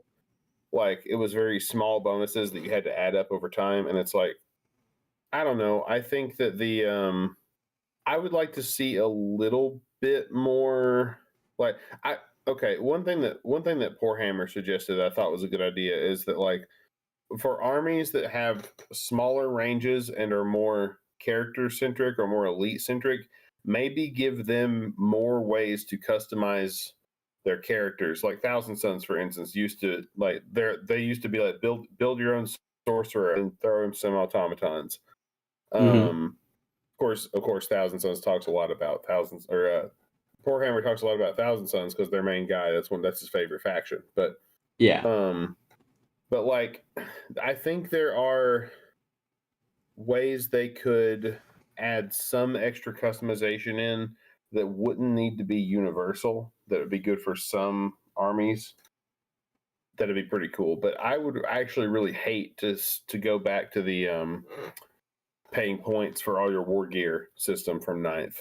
I don't Yeah. think that I is think better that's for anybody. unfortunately a bit of a hot take between lots of people because I do see the balance, like benefits of that, and I do think there's a little not having that does tend to make people go a certain way with like building certain units, but at the same time, it is just so much easier to get a list together now, Oh and yeah, list like building is way faster than it used to be. it's way faster and it's a lot harder to accidentally build an army that's too many points that you can't play. Yep. Like it's a lot harder to do that now, and I appreciate that a lot. It makes getting to the game a lot faster, which I can appreciate. This is a multifaceted hobby, so there are people that for them building the list is a big part of it, but I'm not that. I don't think you're that either. So I can appreciate that some people feel kind of missed out on that, but at the same time, it's like I'm kind of happy with that being gone. Well, yeah, I'm a Crusade player. I that if you like building lists a lot, you don't play Crusade because you're a little bit stuck with what you got for a while. Well, I mean, in ninth edition, they kind of pseudo did that for Crusade, didn't they? With like the power points or whatever it was called, where like a unit costs a certain number of like power points. It'd be like 10 power Well, points, regardless of what it yeah, had. they oh yeah. They did have power level for Crusade, and bec- and that was bad because even though Crusade plays differently, it is still ultimately a competitive game with one player versus another, right? And power level never got balance passes, even Mm. though so your Ooh. rules would change with balanced data slates, or at least you were encouraged to keep up with the balanced data slates, but the power level would not change even if the points were being skewed on something. So you would basically be stuck with broken combos that competitive was able to fix. Whereas simplifying points but making Crusade use the same points the competitive does means that it gets balanced at the same time that all the Mm. other game modes get balanced, and that has made for healthier games of Crusade. That's fair. Yeah, because I mean, like you said, it's still like at its core, I guess it's the same thing under the hood.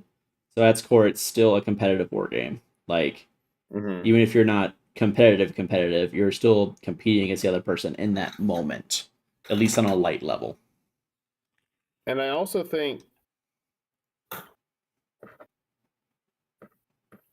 that changing war gear for like every unit in your list, uh, down to the granularity of different points. I think that where they've got it right now is most things seem pretty balanced. Like there's a reason to take one type of war gear over another. The only like really egregious one where that's not true I could think of is the Custodes weapons. Like they've got one weapon that's just way better than the other two because there's no trade off, and like Yeah. that's kind of a miss. Um, but everything else is like, okay, do I want to do 2 damage with less AP and lethal hits, or 1 damage with more AP and sustained hits? And it's like, well, which way do I want to go with that? Um, and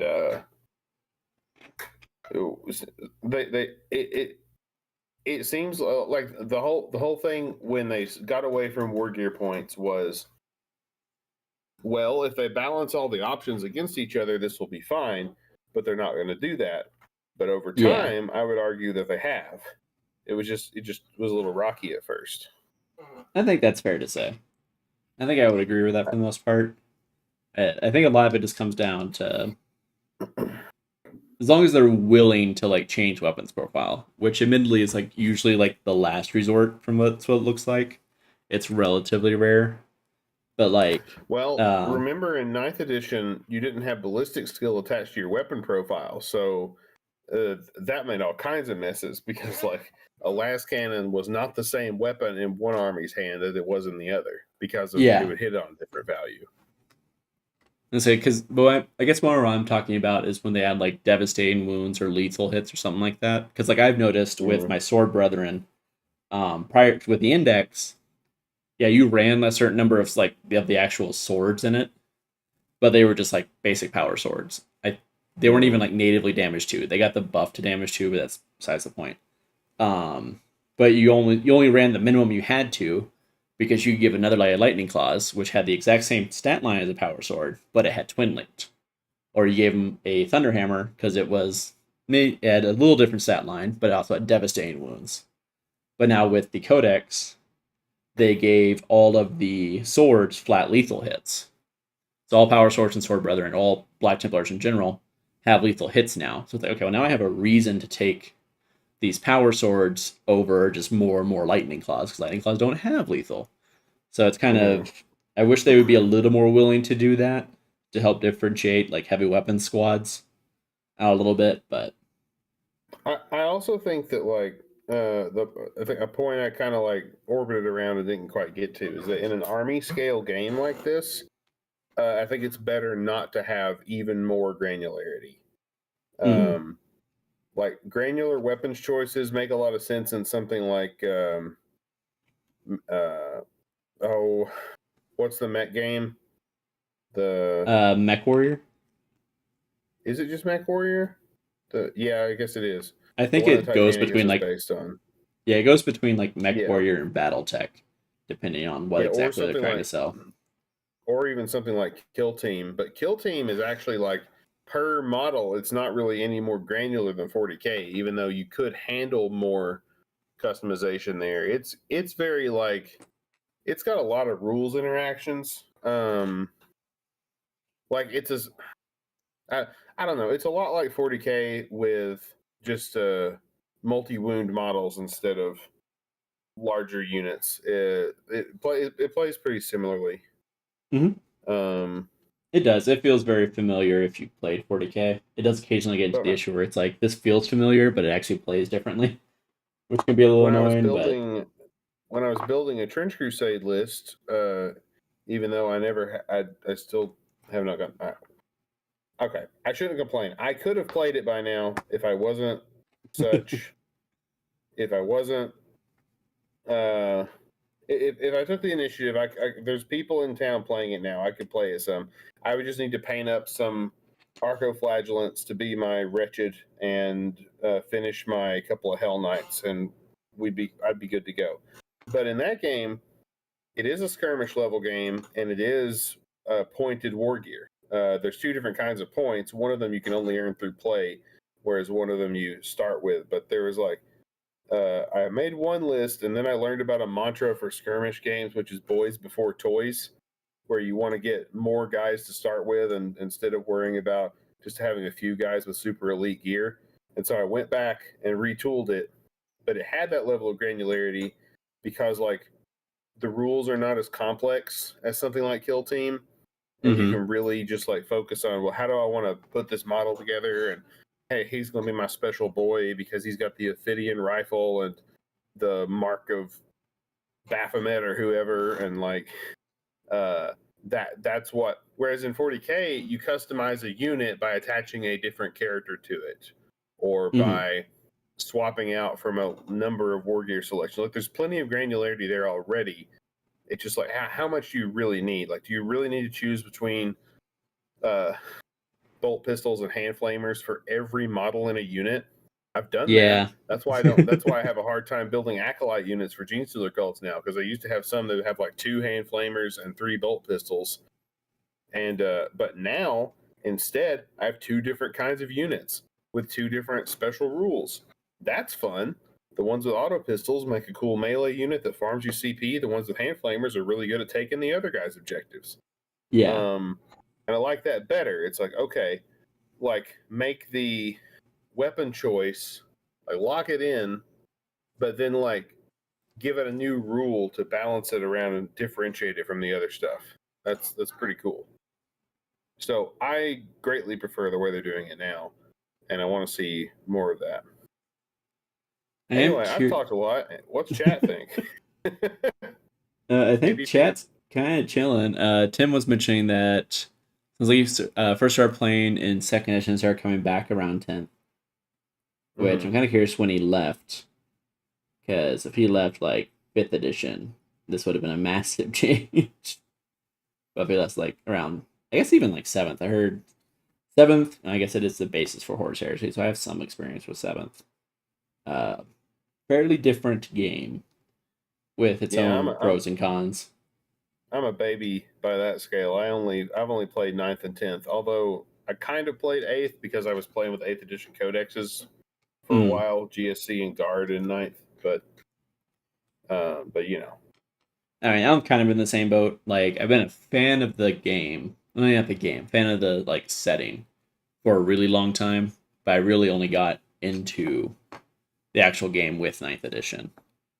Just because I finally had like disposable income, and I was like, oh, hey, I can justify this a little bit. That's probably a mistake in hindsight, but we live and learn.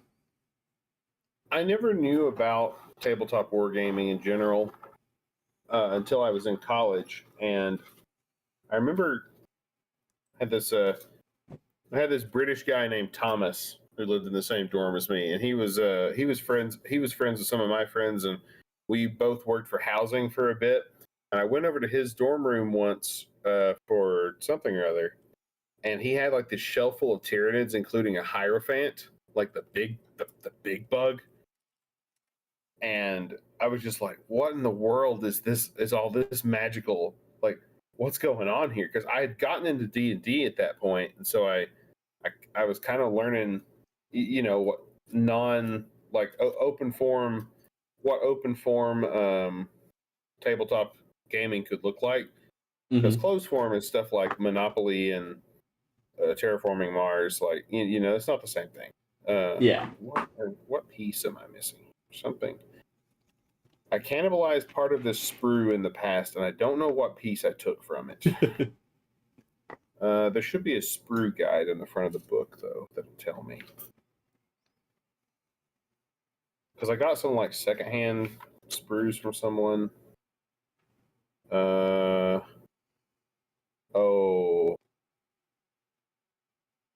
that's going to be hard to work with.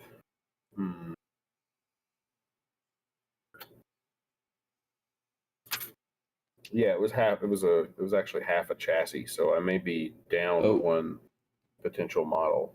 Well, that's no good. Or not ideal, I guess I should say. It'll be all right. I'll It'll make buff. it work. It'll buff. It will do something. I just need to... Okay.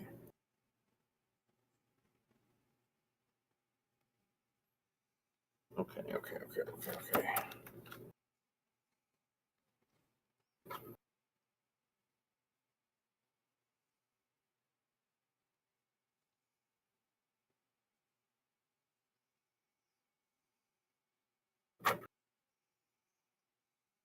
When's the bolt action game happening? It'll be sometime in October. I don't think we fully have a date set just yet. I want to say it's going to be towards the second half of October.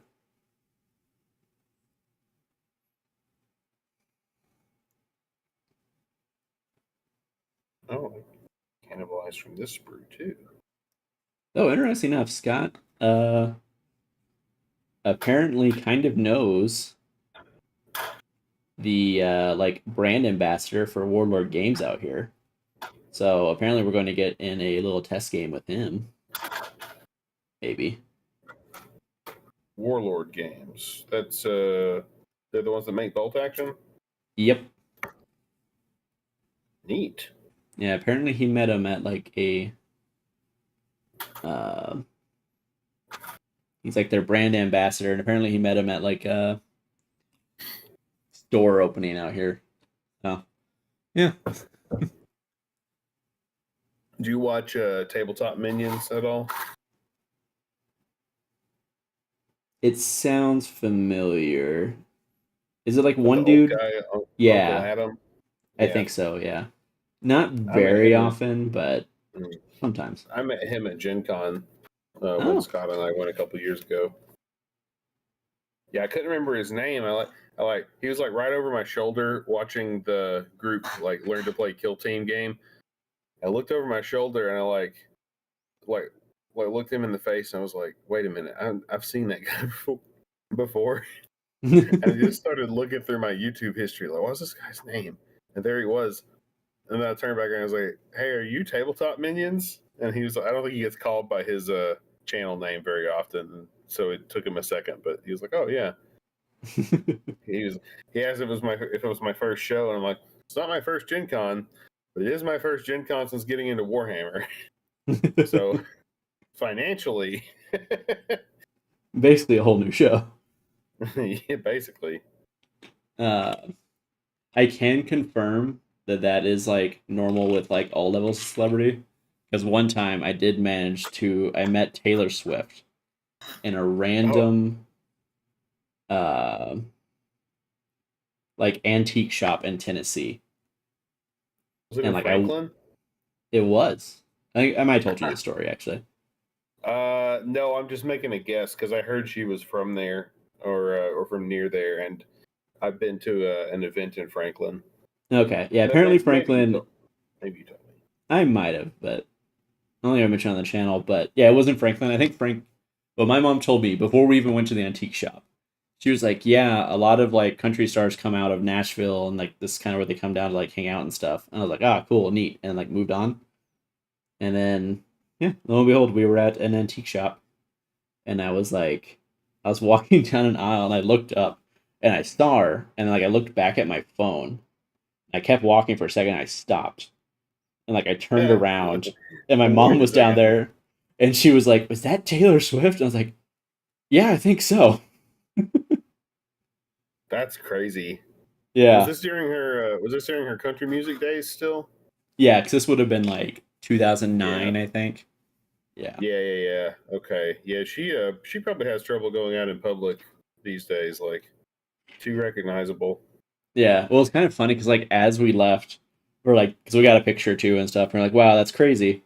And as we left, I guess she like went out through a different door, and as we left, we saw like this group of teenage girls walk by, and I Oh, guess she went out a different door. I have heard this story. I remember this part. Yeah. Okay. Yeah, so we just hear like a series of like excited screams in the distance. I'm like, oh, I guess she came outside. That's pretty awesome. Yeah, that was a fun story. I get to now that she's a really big star, even bigger than she was then. It's fun to be like, yeah, I had a run in one time. So I don't know if this is true, or if this is just like a urban legend, or I guess rural legend. But if it is, more people should do it. I've heard that sometimes Dolly Parton goes out without any of her get up on, and people don't know who the fuck she is, and so she can just like sit and talk with people because again, her look is very manufactured, and Yeah, and so intention, very yeah, intentionally so. yeah. She always said it takes a lot of money to look this cheap. So yeah, Tay Tay missed out on that one. Um, We do love Dolly. I will till the day I die. Dolly is great. I will never yeah, I talk was a just bad over word at a about that friend's. woman. We're just over at a friend's house for dinner, and their baby boy had just gotten a new book in the mail from Dolly Parton's Books for Kids service that she Okay. does. Yeah, I was gonna say that was another reason. That was one of the reasons I was gonna list why. It was just like that program alone. 'Cause it's entirely free, right? Believe so? Yeah, Yeah. it's just a really nice, genuinely philanthropic thing that she does. Yeah, she's very big on. Cause I think she does some other stuff too, but I don't know any of it off the top of my head. But she's always been very big on like giving back to her community because she came from Mhm. genuinely nothing. Yep. Yep. Uh,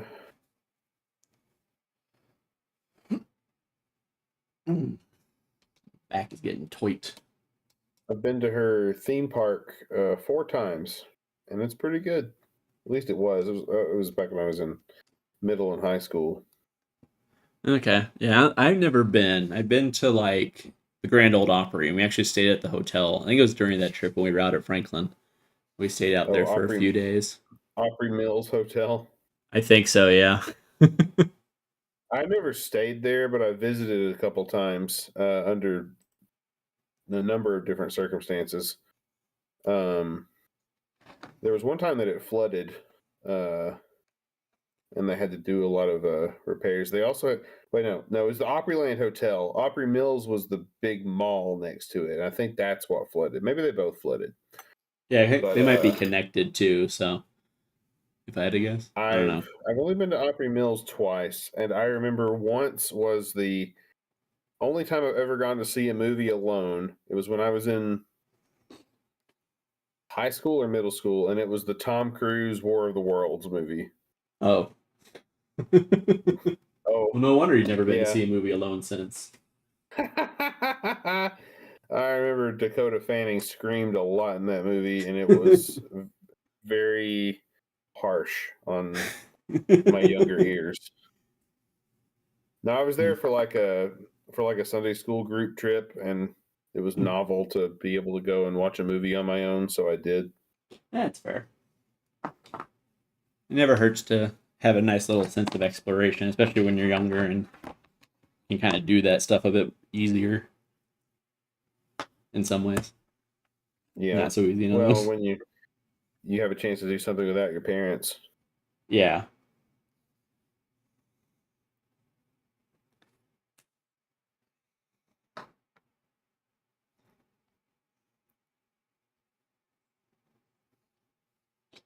Yeah, that movie's always interesting because I do see it like pop up every once in a while on like TV and stuff.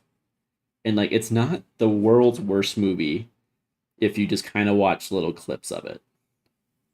It has some interesting visuals. But if you sit down and watch the actual movie and it's like, "Oh, great. This is the second worst world War of the Worlds movie."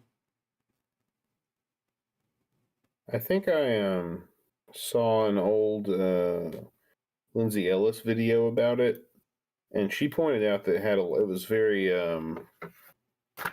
a very post 9/11 movie because it was made like a few years after that, and there was a lot of like there were a lot of like visuals that would have made somebody think about that day at the time, like a lot of Yeah. people getting away from large scale disaster and like A lot of emergency forces smoke. on the ground. Yeah, Yeah. I can see that. I mean, yeah, everything was about that for a few years. And that's just kind of how it is. You can look at a lot of Sure. stuff out right now where it's like, okay, I can see echoes of like COVID in this just because that's how people just get influenced by stuff that's happening. Though I will say, Yeah. when I took my creative writing courses in college, the number of people that were writing stuff that was clearly inspired by COVID was almost maddening. It's just like, get another Oh, inspiration. Not everything has to be about COVID. I get that a lot of you were in high school when this happened, but I promise you, it's not the most. oh yeah. It's like there are other interesting things going on. I mentioned that at some point when someone commented like when writing what you know goes wrong. Like, Well, so it's kind of funny. I for the past year or so, I've been doing something in my D&D campaign that I've always wanted to do, which is feature a plague. mhm. And the reason I want to do it is because uh, two classes, maybe three, maybe the druid gets this, but the paladin and the monk, of which we have one in my party, have a feature that makes them immune to disease. And I'm Mhm. like, disease? Seems like it would be kind of cool if there was a plague and like this was something the paladin could leverage, is that they're not as worried about it. Although the way I played it is he's not actually sure if he's immune to this plague or not. He is, but I'm never going to outright tell him that. It's just like it's kind of it's kind of supernatural, and nobody understands it because like nobody's got germ theory, you know. Yeah. But like every time I have everybody roll a check at the end of the day, I just ignore his. It's like, no, he's not going to get it. There might, but you know, faith-based class, right? So you sometimes you got to take things like that. Yeah. Um, but I have had some thoughts during this whole thing. It's like, I don't know. This is still pretty fresh for everybody. Yeah. But I've been wanting to do it since before COVID, so here we go. I do think we are kind of starting to get to the tipping point where it's been long enough and just not without going into details, other stuff has kind of happened Mhm. that even though we are still very much dealing with it, it's not in the Oh, forefront of people's minds anymore. yeah, plenty of other stuff. Stuff keeps happening. Yeah. Not like I said, not without going into too much detail. That's the world has spun on one way or another. We didn't start the fire. Side note, I recently discovered that she was it Fallout Boy, I think, or someone like that, did a modern version of that. It's pretty solid. I thought it was Alien Ant Farm. Not the one I saw. It was the one of the big. It was Maybe a. it I is. think it was Fallout Yeah, Boy, maybe but it I is. could be a little wrong. Yeah, yeah, I hear that one all the time. It's good. Yeah. Maybe there'll be another one in 30 years. If that just becomes a tradition, I'm okay with it. Yeah, honestly, it's kind of great. It carries on the spirit of it, updates it for multiple times. That's yeah. So Yeah, when I'd I see was nothing in wrong with it. when I was in sophomore English in high school, maybe it was junior. I think it was sophomore though. My teacher used that song. He played that song for us in class, and then he assigned everybody an essay topic based on one line in the song. Everybody got a different line. Hmm. I got Nasser and Prokofiev, two men who never met, who were in different countries, didn't have a damn thing to do with each other. Um, and I was like, how am I going to make an essay out of this? And it ended up just being like two micro essays. And he gave me that one because he knew it would be challenging, and I was a very teacher's petty kind of star student. Mm-hmm. Like, all right, But go for it. Nasser though, like actually kind of a badass. Like he played the US and the Soviet Union off of each other constantly to the benefit of Egypt. Like that that Yeah, guy that guy knew what he was doing. Egypt during the Cold War is very interesting because you see it Mm-hmm. like attempt to take a leadership role that you really wouldn't see, you don't see later on. Because eventually, after like 1973, Egypt was just like, all right, whatever. Kind of, it didn't say screw the Arab world, but it got really close to. Where it was just kind of like, all right, you guys can figure it out. We're going to do our own thing now. Which is really something you don't, like, you just don't see. Like, I guess after Egypt's attempt to kind of be the leader, a regional leader, you don't see that very often in the region afterwards. So Yeah. there's a lot of very interesting little what ifs around Well, Egypt at that just time. control of the Suez just really does give them a big ace in the hole to play. Like,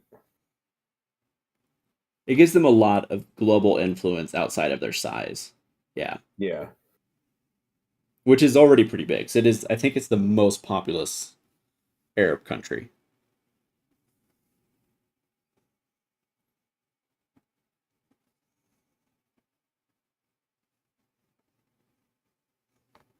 have you seen any diagrams of the new capital city they're trying to build?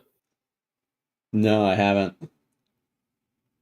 So it kind of seems like one of these like techie future, maybe doomed to fail mega projects. But the idea is like Cairo is kind of a mess of like tangled highways and like bad traffic, and it's really hard to get around. So they decided they wanted to build a new administrative center. Mm-hmm. It's like I don't know, like 50 miles outside of Cairo or something, and it's in the middle of the desert. It's good and far away from the Nile, so it's again like only like a modern city would try to do this, but it's got a lot of like you'll have like a national mall and all these different government offices, but like design wise, it takes imagery both from like the general Arab Islamic kind of like cultural signifiers that they would share with their neighbors, but then it Mm-hmm. also has a lot of pavilions and stuff that are designed with old pharaonic energy or imagery, Oh, like okay. the like the Eye of Horus and stuff like that, like I the think I may real have actually real seen some like Neo Pharaoh like statues from there. They're like on the side of the road or something like that. yeah. I think I've seen that. And that's what's kind of interesting because the history of modern Egypt has very much been its like for like the last few hundred years has been like, is it Egyptian? Is it Arabic? Is it somewhere in between? Like kind of what is Egypt as a state? And it's Mhm. very interesting. It's very very interesting to me. I would really like one Sunday, if I could, to visit one of the Coptic churches there. So the Copts are basically the modern day of the modern name of the actual like ancient Egyptian groups. Like obviously, the Arabs in Egypt are Egyptian, but there is still a group that speaks Coptic and has a unique kind of Christian church. And what I think is interesting is all of their churches are built into like caves. And I just think that is Wait, fascinating. wait, so the Coptics are they're a Christian sect, or are they like Osiris and stuff? They're actually a Christian sect. Okay. They were kind of forced underground after the Islamic conquests. I guess quite literally in Underground. some cases. Yeah. Yeah. That wasn't an intentional pun, but I think that did actually play a part in it. But yeah, they are I actually a know this is Christian sect. probably I know this is probably the most lukewarm take ever, but that just making me think about the scene from Dune 2 with where they were like talking about their giant pools underground. Oh, yeah. Local white guy draws parallels between Dune and actual Egypt. Uh, yeah. No There's no brownie points for that unfortunate one, Tristan. there's no unfortunate implications here. uh, But yeah, the Coptic Church is very interesting. They have their own pope. Like it's a whole like organized thing. It's very interesting. I watched a Religion for Breakfast video on it recently, and I was like, okay, I would like to know more religion about for these people. breakfast. I don't Yeah, know if I've heard of them. he's been around. He recently one of his videos got shared in a lot of like fantasy sci-fi spaces because he talked about like what makes fictional religions feel real and what most of them kind of tend to lack. Hmm. Um, so you might have seen him around in that, but he is like academic, like history religion major. I don't know exactly if it what it would be, but I think he has a focus on like early Christianity, but I'm not sure. But he talks about a lot of different topics, a lot of like lesser known groups in like Islam and Christianity. A lot of just like what is this like one he did recently was very academic, and it was like understanding or it was like how to it's like reconstructing a lost gospel from this weird little Christian sect that existed for a few hundred years, and like how people are trying to kind of put it together based on what they know. So it's very interesting. It's interesting. He's very interesting. I highly recommend him. I'm actually pretty sure I have seen something of his now that you mention it. Okay, he's pretty big, and he like the topics he covers are broad enough that like Hmm. if you watch any 40K stuff, you'll probably get it recommended eventually. Oh, cool. Yeah. Yeah, I like him a lot. He's fun. Yeah, I remember seeing there's a there was a thumbnail to a video I saw that was like, "Why is 40K so Catholic?" And I want to watch that one at some point. But I also remember when I was watching, it was the first time I had COVID in, I guess in 2023, because I made it a few years before I caught it. Yeah. Uh, and I was listening through like all of Crash Course European history while I was playing the Planet Crafter, and I was like, "Oh man, 40K makes a lot more sense after listening to European history." Like, oh my gosh, the number of the number of religious conflicts uh, was very high. It's kind of fascinating to watch a little bit because they do like absolutely happen. Like they're not uncommon for a long time in European history, right? Like the Saxon Mhm. Wars of Charlemagne was very religious. Obviously, the Crusades. You have like the Baltic Crusade. You have stuff like that. But then the Reformation happens, and just all hell absolutely breaks loose. Yeah. And it's like it's weird to think that not barely 100 years, so like closer to like about as close as we are to the Civil War. When the United States was founded, there had been a gigantic religious war in Europe that embroiled the almost the entirety of the central part of the continent. And it's just wild to kind of think about because I feel like in the United States in particular, we tend to think of those as like, oh, that was like a medieval phenomenon Hmm. when it only partially was. Um, Hank Green did a video like 8 months or so ago that I really liked, and I'll keep this away from any specific politics because it's more about the phenomenon of the internet, and because he's talking about how whoever whoever figures out how to master the dominant form of media usually has a surge politically, like they have a moment. Uh, Mm-hmm. Obviously, he was talking about the Third Reich and their use of radio, and uh, I think he talked about somebody with TV. I guess like everybody knows the story of JFK kicking Nixon's butt on live debate because he was prettier on TV than Nixon, which low bar. Um, but then, of course, like you can't really talk about Donald Trump without talking about the way he used Twitter uh, in the lead up to his first election. But mm, Hank was making an argument that what's going on with the internet now is actually more like what happened with the advent of the printing press than with radio and TV, because radio and TV, you need specific equipment in order to broadcast, and it tends mm, to centralize messaging in the hands of like a wealthy few or like a public consensus, like depending on whatever the power structure where you live is. But that the mm-hmm. internet allows pretty much anybody to publish stuff for very cheaply.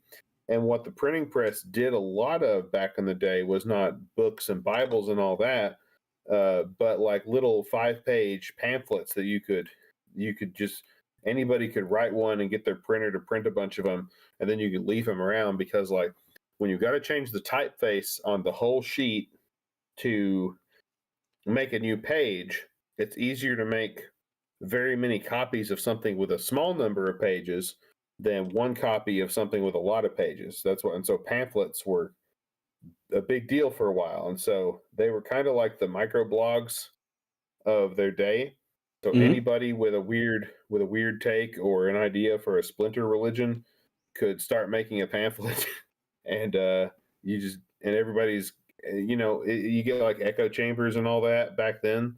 So Yeah. he also opined at the end of that video that he hopes that we can speed run this whole thing because like you were talking about that led to centuries of religious conflict. Yeah. So yeah, maybe we get through that part a little quicker than what happened back then. One can hope. But It spread faster, so it maybe was, it'll just keep that up. yeah. It is an interesting parallel, though. I hadn't really thought of that. But yeah, just the idea of like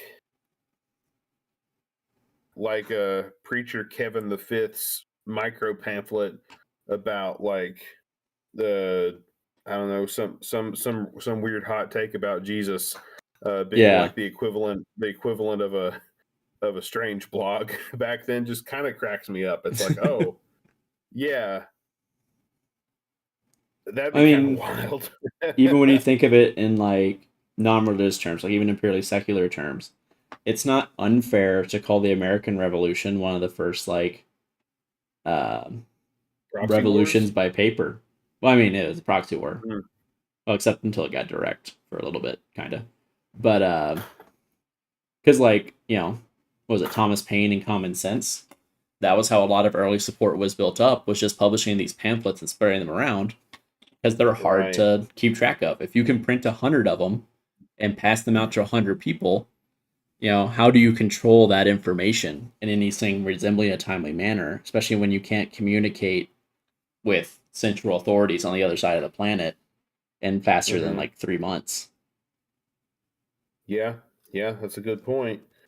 Um, and the printing press was, I mean, I know it would have undergone some like quality changes by that point, but it was essentially the same tech, right? Like you'd still had to set up all your typeface and do things that way. So Yeah, it was yeah, roughly the same idea. Not that much had changed. pamphlets would have still made a lot of sense at that time. Yeah. Though, side And note, like since we, even now, go ahead. I was gonna say, side note, since we kind of mentioned Nixon. So fun fact, his whole I'm not a crook speech. I have Mm-hmm. stayed in the hotel where he gave that speech, and weirdly That's enough, it is the Contemporary Hotel at Disney World of all places. nice. It's such a random spot. And I would like to point out, I did not know that before we made the reservation. I only found out after. Because we picked that one just because it was like right on the monorail. So it'd be faster than Yeah. having to walk everywhere. And I was watching something, and it was like, at the Contemporary Resort, or Nixon gave this, and it's like, show the Contemporary. I was like, wait a minute. I know that It'd be kind place. of fun to stay at the Watergate, wouldn't it? It would be interesting. Also, fun fact, the Beatles were broken up at one of the Disney resorts. Just a weird amount of history right in there. But anyway, as you were saying, if you still remember where we were at. Uh, yeah, I remember where we were at. Something I have noticed in the like kind of indie RPG space and the OSR space that I have begun to hover around is there's a lot of love for zines, which are basically pamphlets, right? Like tiny little print products. Mm-hmm.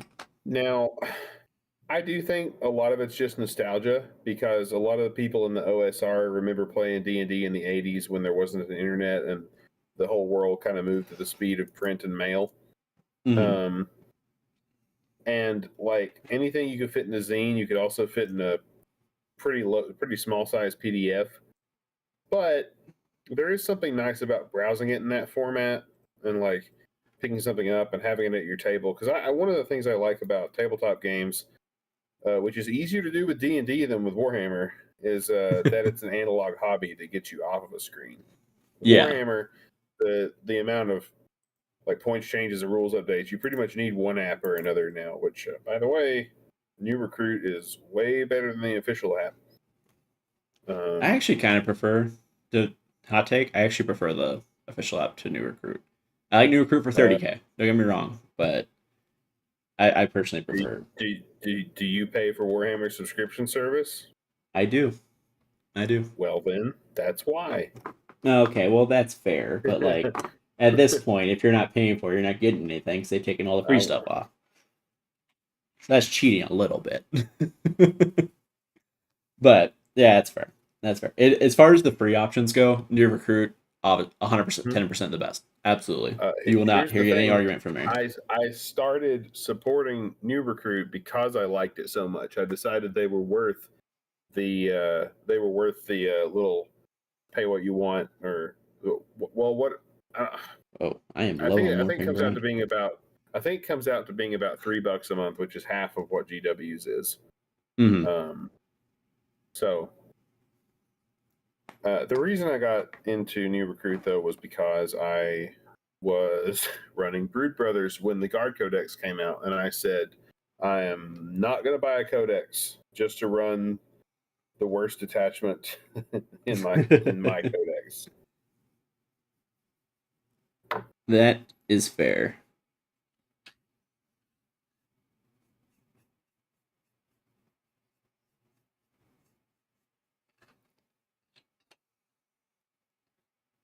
It is getting to be about 9:40 here.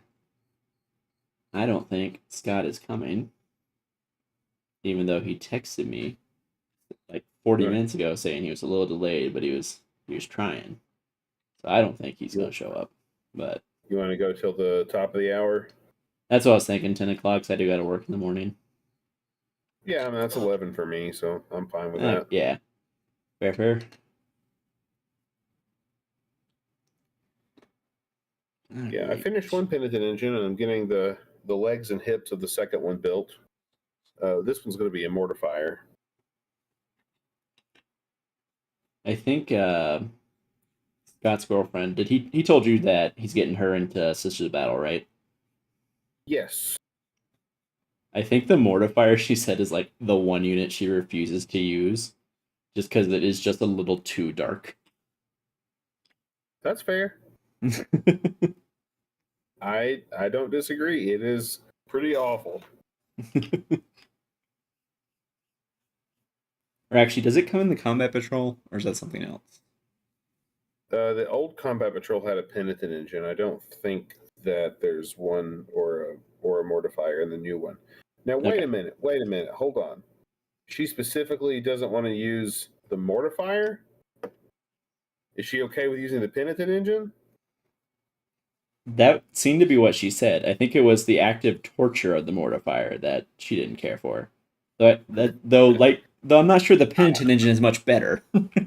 It's the mortifier. Okay,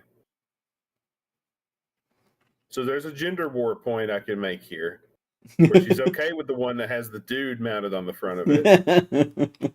I'm gonna be a little more charitable, and I think it depends on what way you come at it. The penitent engine, that guy is there involuntarily, Mm, completely involuntarily, right? Like that's it's more of a uh, punishment. capital punishment, like state religion, torture, that kind of thing. The mortifier pilot is technically also there involuntarily, but she did kind of join. Like you don't join the sisters by accident. Like you might get kind of raised into it, but the order's militant. Like there's other paths you could take. Like Yeah. you know, getting into that, there's a chance you end up in a mortifier. Um, And even like once you're it's like in it, you don't have to stay in the orders militant. That's not 100% like on lock to a certain degree. I do know there are some stories where sisters have switched mostly to the hospitalers, but that's besides the point. It could be. I'm not actually super familiar with that part. Because again, it being lore built to support a war game, you get a lot more about the militant than anything else. It is kind of weird how much you don't hear about the order especially the hospitalers specifically, because I'm pretty sure it's mentioned that they support like even the guard and stuff, so they should actually pop up Kind of fairly like often. kind of like the tech priest pops up, like they should show up as an agent or something. You could run another stuff. I guess I'm not Yeah. talking so much about lore wise, but yeah, probably. But I just mean like, Yeah. or I mean gameplay wise, but like lore wise, they're like I think they get mentioned as running hospitals, like field hospitals all the time. And it's like, well, why doesn't Yeah. that show up in guard books? Like it almost never pops up. But Fascinating. oh, Oh look who my decided to gosh. show up in the last 15 minutes. I know, I thought it would be funny. Well, it doesn't have to be the last now that he's here. We can keep this party going. You two can keep going, but some of us have to, work in the morning. Yeah. I too have to work in the morning, but I thought I would at the very least join you for a little bit. So, Scott, can you confirm or deny that your girlfriend has a preference for not using the mortifier, but is okay with a penitent engine? Yes. Okay, I did get that right. I was a little concerned, but I thought I got that right. Can confirm the Iron Maiden is a bit much. It's a bit much for her. Okay. Just remember, you need to give her a little bit of grief about being okay with the guy mounted on the machine, even though he's there Well, involuntarily. I mean, as her partner, it is my job to give her grief. So Yes. So it's fine. I'm building a mortifier right now. Oh, nice. I am working on painting sisters. But were they the no monochrome mortifiers? ones from the old combat patrol, or did you get to do weapon selections? There are weapon selections. So this one I What- built per the combat patrol. Okay, so Just to heavy make things flamer easier. and stormbolter, or Heavy something flamer else? and regular flamer. Not bad. Not a bad pick. Yeah, not a bad pick. Regular size flamer, big size flamer. I'm still a big fan of their stormbolters, though. They're kind of a sleeper take, especially on Dominions. Oh my god, on Dominions with a Palatine, 4 of those stormbolters, beautiful. Beautiful. Yeah, I need to figure out how I'm gonna, because I also have a pack for Imperial agents. So to bring with my custodes with the immolator that I will at some point build. But I'm trying to figure out how I want to equip them. I'm going to assume Meltagun is the right answer. I'm assuming I'm going to give them Meltaguns, but What You unit? I can bring a Battle Sister squad as Imperial agents. Mm-hmm. Oh yeah.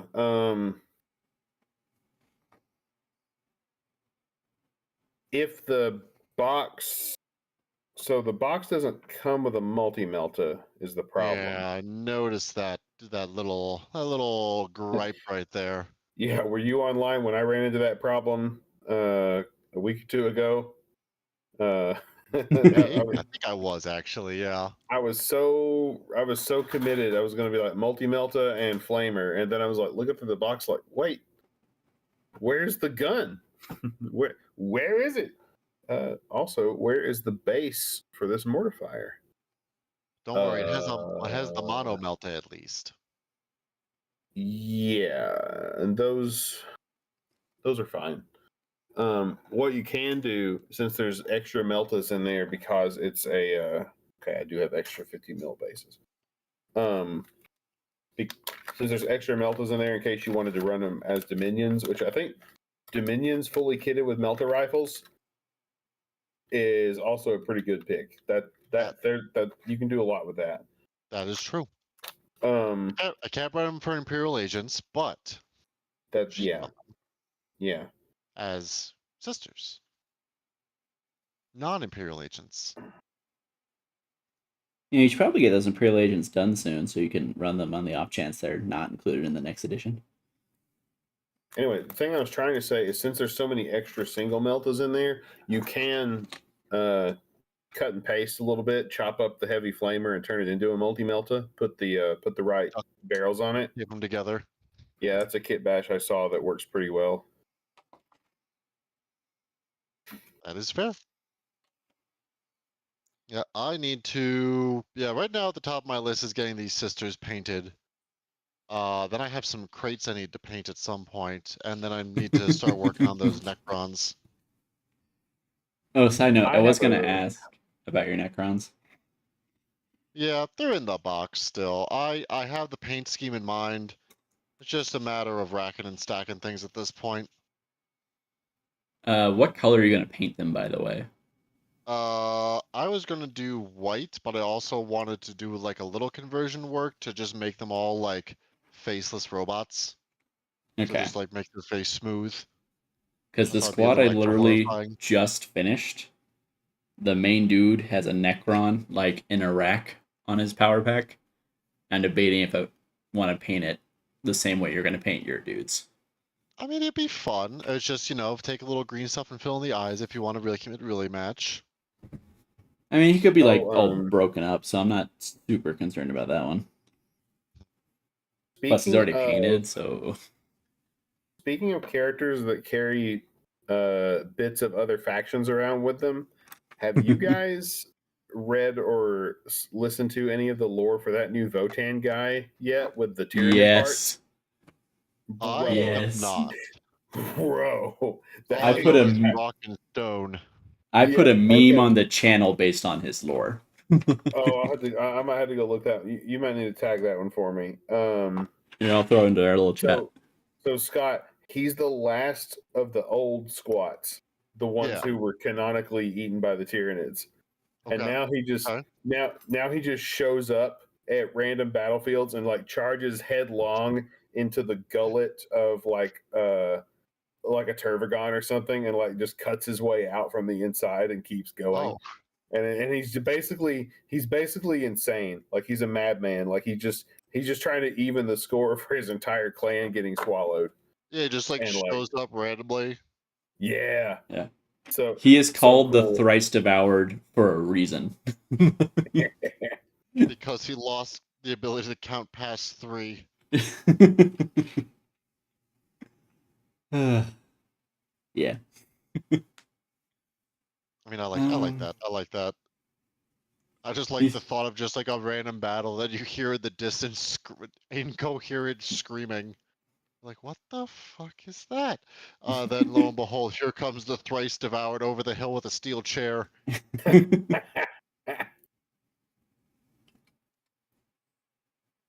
Where are the magnets? Steel chair and 2 cans of long range wasp killer.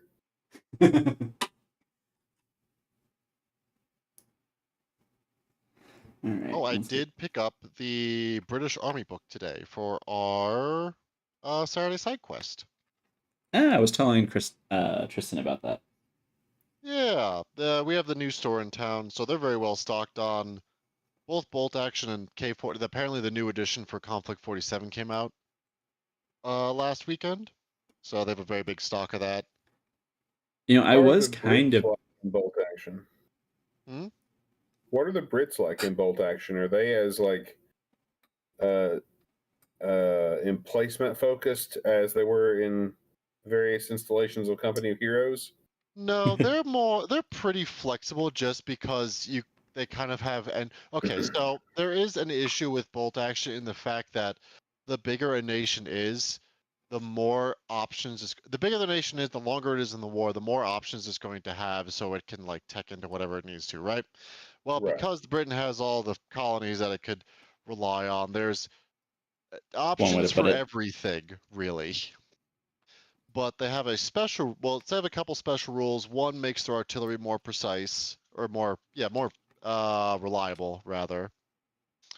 Um, one of them makes their officers braver, which is very important in that game. And then there's the last rule, which lets you kind of pick your flavor, which is either guard, which is just like standard, like your Western Europe British armed forces. There's commandos, there's airborne, and there's chindits for like Southeast Asia. Okay. So they each have their different little flavoring and special rules. So they're No, very I touched the super glue. utility. No, I touched super The ones, glue. the The ones I have are more airborne focused, mostly because I wanted to run the Tetrarch because it's cute. And here I thought you Do were a they big use- fan of Pegasus Bridge. No, Do no, they use you know the gliders? reason. Yes, you can use gliders. I don't know how gliders work this edition, but you can. They do sell models for gliders if you want to come in via glider. Man, those things were so awkward in Company Heroes 2, and they would just take up so much space, and then we had weird physics when they got destroyed. Yeah, mostly. I think I feel like if I ever used them, it was just to be annoying. I don't think I ever used them like correctly. I just used them to be obnoxious. Well, the default commandos I absolutely loved because they would glide in, and you do it somewhere on the map where like the enemy wouldn't be looking, because they're gonna see the shadow of the glider as it circles the map a couple times, and they're gonna start looking for them, and you need to like be able to get out and get into hiding. But because they were invisible as long as they were in cover, you could give them a hold fire order and just wait, and just wait until like the front of the enemy's army had moved past them and something in the back there, like a gun emplacement, was just nice and ready for the taking. And right when you plan the rest of your assault, then the commandos come out of hiding and just like a whisper, those little silenced SMGs clear up anything. They just did so much damage so fast. Side note, Scott, after we're done here, I just had a thought recently about bolt action for Side Quest Saturdays. me. Remind me to tell you about that afterwards. Okay. Sounds good. But yeah, the guy I So was talking to the owner of that new store, and he seemed very excited about it. So he wants me to let him know when the stream happens, so they can post it on like their Discord. Oh, that should be interesting. Yeah, seems like a nice dude. I don't know if you've been to the new store yet, but I don't think I have actually. I think I was working the day it opened, so I just haven't had a chance. Where is it at? Actually, never mind. it's on the south. It's more on the south part of town. It's pretty near our store. Okay. Not that far, not as far south as that, but it's farther south. It's not a bad area to have a nerd store like that. Yeah. is it a tabletop centric store or like general gaming? Tabletop centric, but it seems like they're. Hi, Biddy. Are you here to help me paint? Yeah, little heathen. I love you. All right. Oh man. But yeah, this seems like their main bread and butter is Warlord game stuff. They have a lot of products for that. The other side of the wall is like Warhammer stuff, but they have a lot of focus on bolt action and conflict 47, and then like Just a like little Morty and magic, Glory. some 3D printing stuff. So they like to focus on the hobby part a lot. They have like the largest selection of basing material in the I forget if Western it's Hemisphere. in the city or the state. Cool. Gamer's grass is always fun. Oh yeah, they have. Yep, yeah. Apparently they have like the largest gamer grass like shelving in this either the area or the state. But it's very useful. It's like, oh, I need to make this random basic. I don't know how. Oh, I'm gonna go here and get all the materials that I need because it's all right here. That Nice. reminds me, I need to order those roses. The only thing that I don't have, 25mm bases. Huh, who would have some of those, Scott? Some I don't know, Brendan. Who would? Who I would? don't know. Could be anyone, really, if you think about it. I was hoping to find some there, so I didn't have to ask you for them. I feel like I owe you some because I had cleared out a bunch of yours. That's fair, but you know, I like telling myself that I'm a mooch, so You're not that big of a mooch. okay, fair. You're the one that buys us company lunches. I think you're okay on the mooching front. Okay, that's fair. I say as I'm gonna go buy the team donuts because tomorrow's Wednesday. my cats are trying to break down my door right now. They're breaking in. I like how you Well, said that like they Nixon.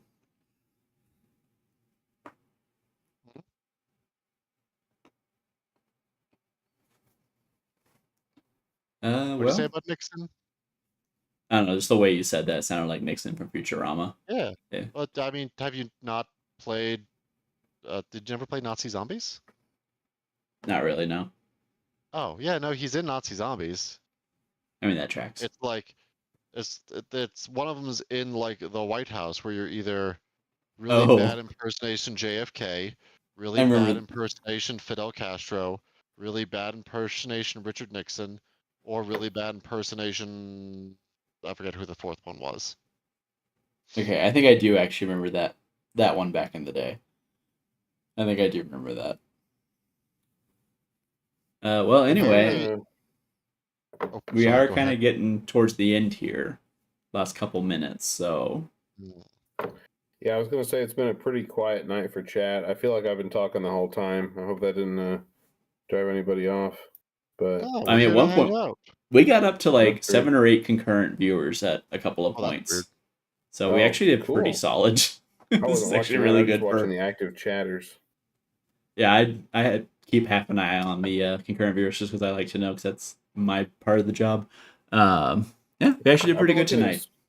I've Hey, been we got a looking at the. subscriber. Validation. I've been looking at the view count on some of your recent Sunday streams, and whew, you guys are coming up. Yeah, Nice work, Egg. we're getting to 300s pretty often, which is exciting. Mm-hmm. It It's the is happening. consistency is the magic bullet. Like you really stayed on it. Yeah, And it helps that we're stubborn. Or Mm-hmm. at least enough of us are stubborn to keep us going. and we have a rotating cast of ADHD focuses that someone is always on it. We lean into that with Saturday side quests. Like, well, we have ADHD, but let's use it. How can we weaponize this for our benefit? For once.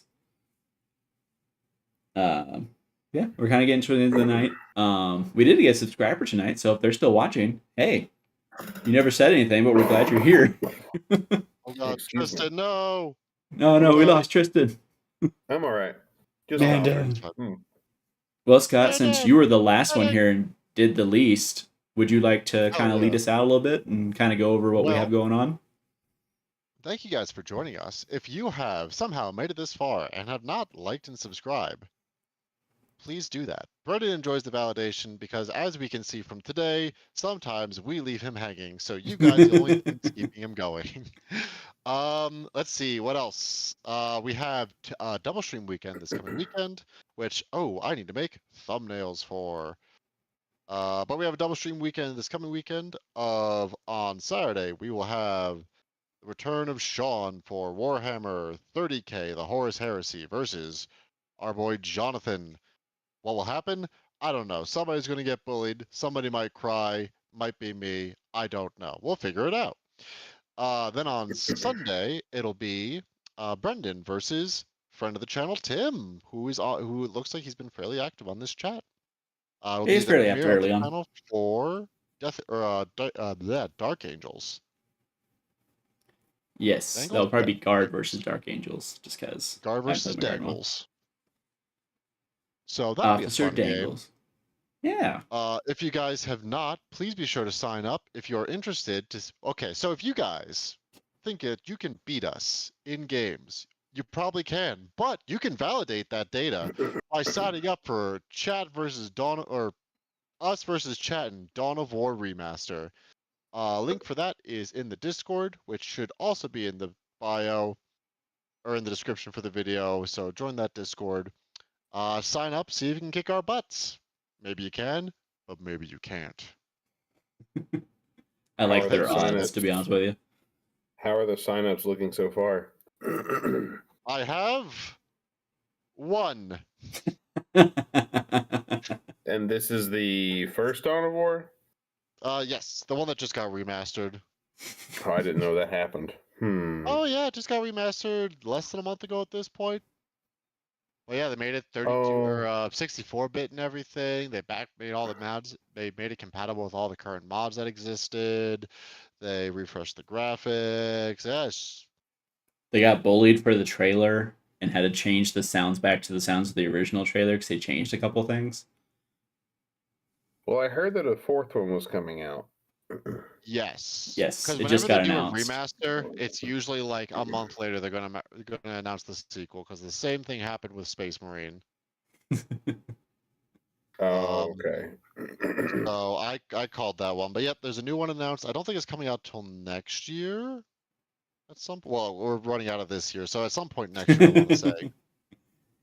If it's not a That's holiday pretty release, it is probably going to be like a spring release if I had to guess. That's how video games usually go. But at least from everything I've seen from like interviews and whatnot, I have high hopes for it. The company that is at the helm seems very intent on making sure it's a good RTS that the fans enjoy instead of like just trying to grab money. What are the factions in Dawn of War 1? What did they have by the end? They had Space Marines, Chaos Space Marines, Orcs, Guard, Necron, Tau, Dark Eldar. Sisters. Well, obviously Eldar, Dark Eldar, Sisters.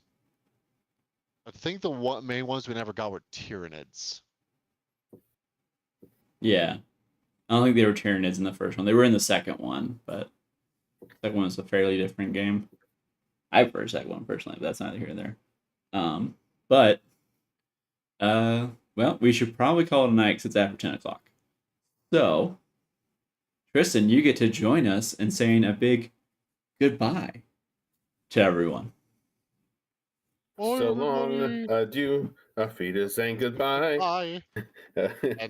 Wait, no, hold on. We can't say too much more. We don't have the rights.